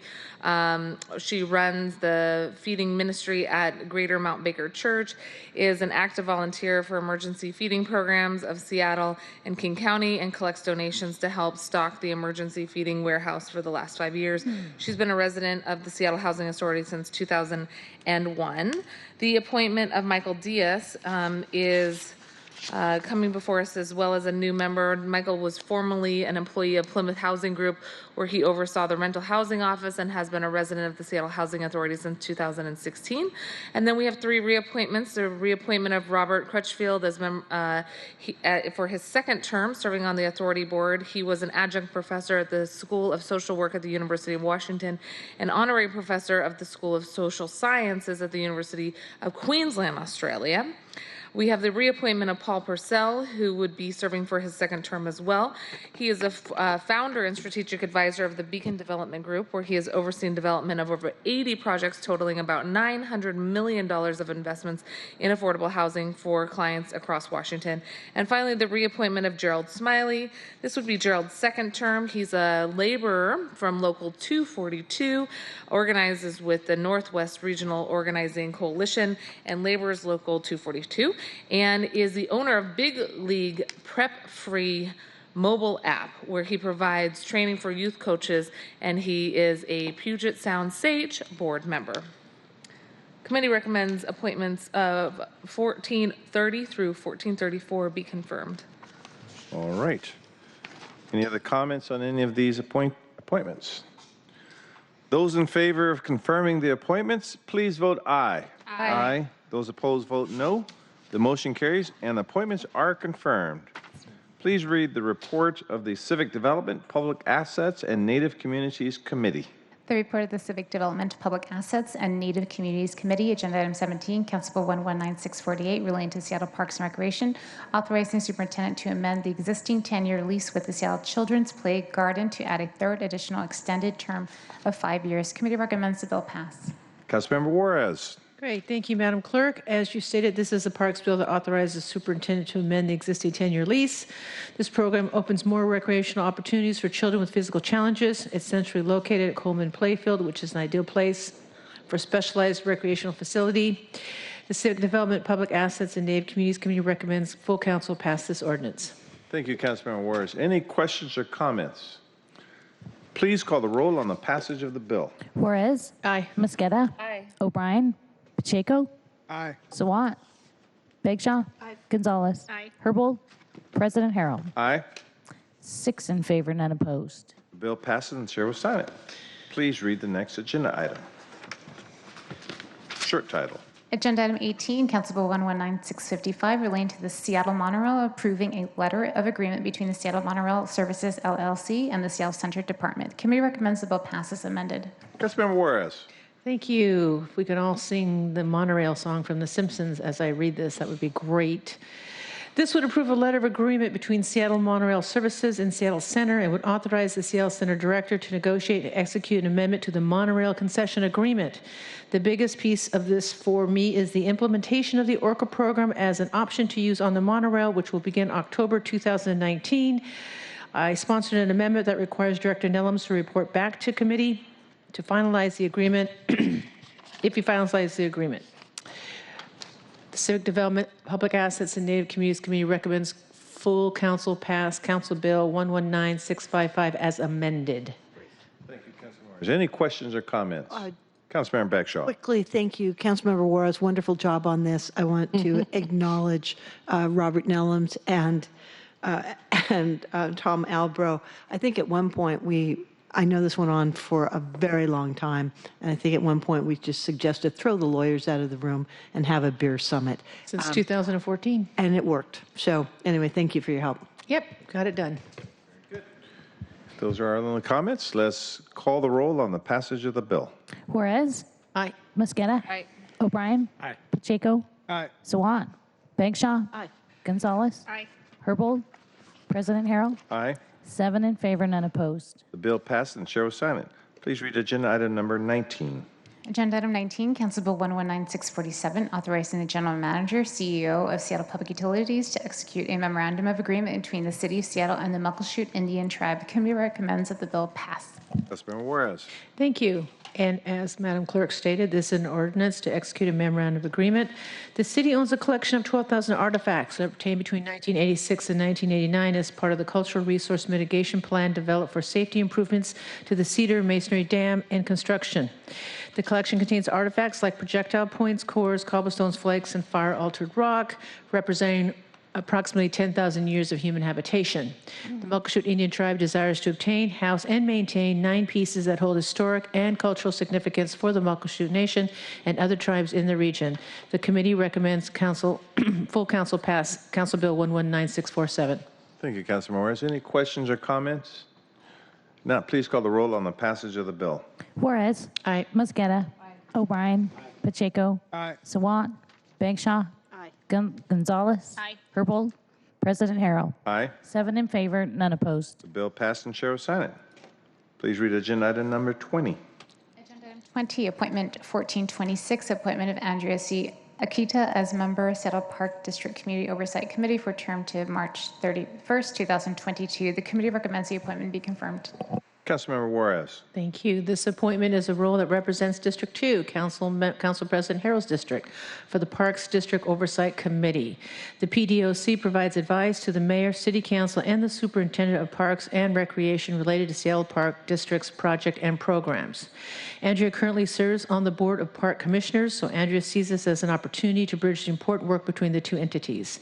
Andrea has a rich history in both the nonprofit and private sector to bring to the table.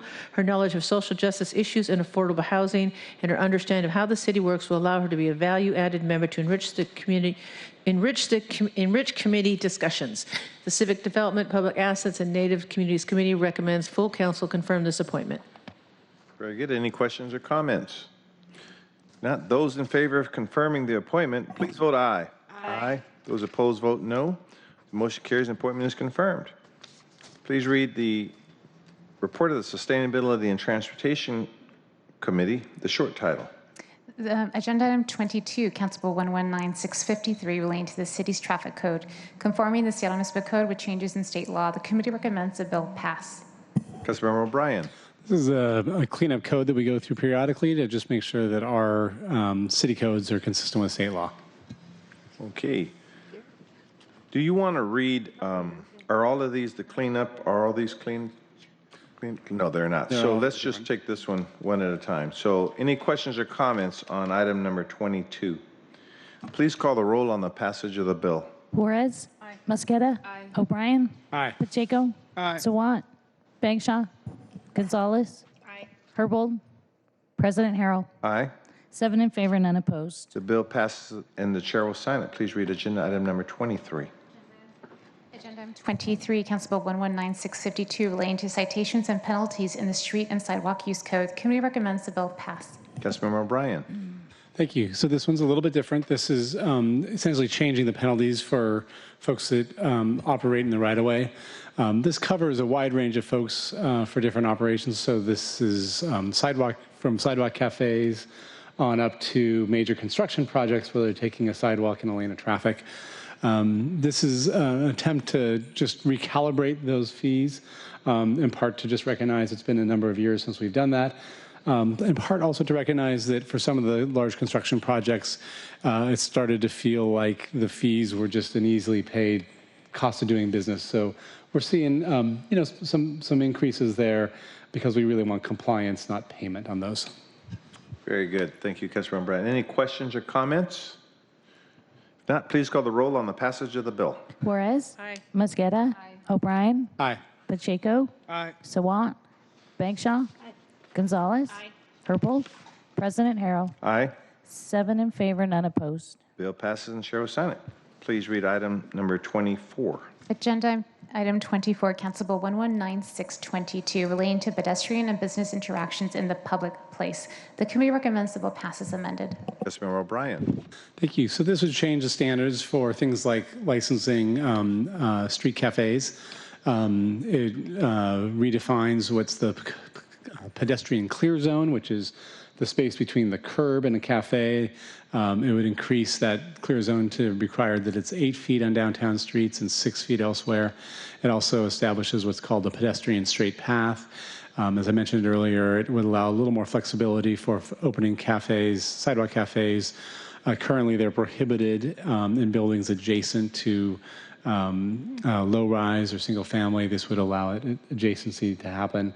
Obviously, there's a review process that goes to with some discretionary decisions the department has, and certainly can put conditions on it. Certainly, like it can only be used at certain times of day, or they have to shut down at a certain hour if there are noise concerns, and those can be reviewed periodically. Very good. Any questions or comments? If not, please call the roll on the passage of the bill. Juarez. Mosqueda. O'Brien. Aye. Pacheco. Aye. Sawant. Bagshaw. Gonzalez. Herbold. President Harrell. Aye. 7 in favor, none opposed. Thank you very much. The bill passed and shows sign it. Please read agenda item number 25. Agenda item 25, Council Bill 119618, relating to city streets, changing the name of the portion of Northwest 54th Street. The committee recommends the bill pass. Councilmember O'Brien. Thank you. So there are 2 intersections in Seattle of Northwest 54th Street and Northwest Market Street. One is adjacent to the locks. The other one is further west at the west end of Ballard as Market Street starts to head up the hill. That causes some confusion, specifically for first responders who may get a call from someone saying, I've had a car accident and I'm at the corner of 54th and Market Street, and they may not know which one to go to. The way to address that is to rename the street to Northwest Locks Place so that we don't have the duplicate identical intersections. And the outreach has been done with the businesses there. They'll have to redo their addresses, but makes sense. Very good. Any questions or comments? Please call the roll on the passage of the bill. Juarez. Mosqueda. O'Brien. Aye. Pacheco. Aye. Sawant. Bagshaw. Gonzalez. Herbold. President Harrell. Aye. 7 in favor, none opposed. The bill passed and shows sign it. Please read item 26. Agenda item 26, appointment 1417, appointment of Charlie Simpson as member, Seattle School Traffic Safety Committee for a term to March 31st, 2022. The committee recommends that the appointment be confirmed. Councilmember O'Brien. So Charlie is currently pursuing a Master's of Urban Planning at the University of Washington. He also works for Alta Design. He convinced the committee that he cares a lot about safety for pedestrian kids. I'm excited to support this. Very good. Any questions or comments? Those in favor of confirming the appointment, please vote aye. Aye. Those opposed, vote no. The motion carries. Appointment is confirmed. Please read items 27 and 28. Agenda items 27 and 28, appointments 1418 and 1419, reappointments of Inga Maskoff and Nick Parangi, as members, levy to move Seattle Oversight Committee for term to December 31st, 2023. Committee recommends that the appointments be confirmed. Councilmember O'Brien. These are both reappointments. Inga lives in the Ravenna-Bryant neighborhood. She has 25 years of planning and developing experience. She was also a co-founder of the Fix 65th Coalition that was advocating for bicycle and walking safety. Nick, another reappointment, lives in Lake City. He has 40 years experience in civil and structural engineering, and so brings firsthand experience with building bridges, streets, retaining walls, and things like that. Very good. Any questions or comments? Now, those in favor of confirming the appointments, please vote aye. Aye. Those opposed, vote no. The motion carries. Appointments are confirmed. Please read agenda item number 29. Agenda item 29, appointment 1420, reappointment of Christina J. Wong as member, Sweeten Beverage Tax Community Advisory Board for term to August 31st, 2023. The committee recommends that the appointment be confirmed. Councilmember O'Brien. Christina has studied social work and policy at University of Chicago, as a graduate of UW Law School, 20 years experience as an advocate for social justice issues. Currently works, her day job is with Northwest Harvest, been an amazing resource on the committee, and looking forward to keeping her on there. Sorry, I should say the commission, not the committee. Very good. Any questions or comments? Those in favor of confirming the appointment, please vote aye. Aye. Those opposed, vote no. The motion carries and the appointment is confirmed. Please read the next agenda item. The report of the Gender Equity, Safe Communities, New Americans, and Education Committee, agenda item 30. Council Bill 119650, relating to violations of and compliance with the Seattle Fire Code. The committee recommends the bill pass. Councilmember Gonzalez. Thank you, Council President. Council Bill 119560 would authorize certain Seattle Fire Department personnel to issue citations for additional requirements and compliance with the requirements of the existing Seattle Fire Code. This legislation would create a civil penalty of $373 per violation. This is equal to the fee for re-inspections, and it will allow for the use of a more moderate tool to enforce compliance with the fire code and help protect lives and property from the risk of from the risk of fire. This less punitive approach to enforcement has the potential benefit of incentivizing compliance with the fire code. And again, want to express my gratitude to the fire department for the thoughtful approach to this strategy, which included a plan for extensive engagement of property owners, including language appropriate outreach when and if necessary. With that being said, the committee recommends that the City Council pass this council bill. Thank you, Councilmember Gonzalez. Any questions or comments? If not, please call the roll on the passage of the bill. Juarez. Aye. Mosqueda. Aye. O'Brien. Aye. Pacheco. Aye. Sawant. Bagshaw. Aye. Gonzalez. Aye. Herbold. President Harrell. Aye. 7 in favor, none opposed. Bill passes and Chair will sign it. Just want the record to reflect the fact that this room was full when we started, and you all can really clear out a room, I see. Is there any further business to come for the council? If not, we stand adjourned, and everyone have a great rest of the evening. Thank you very much. Thank you. Hours.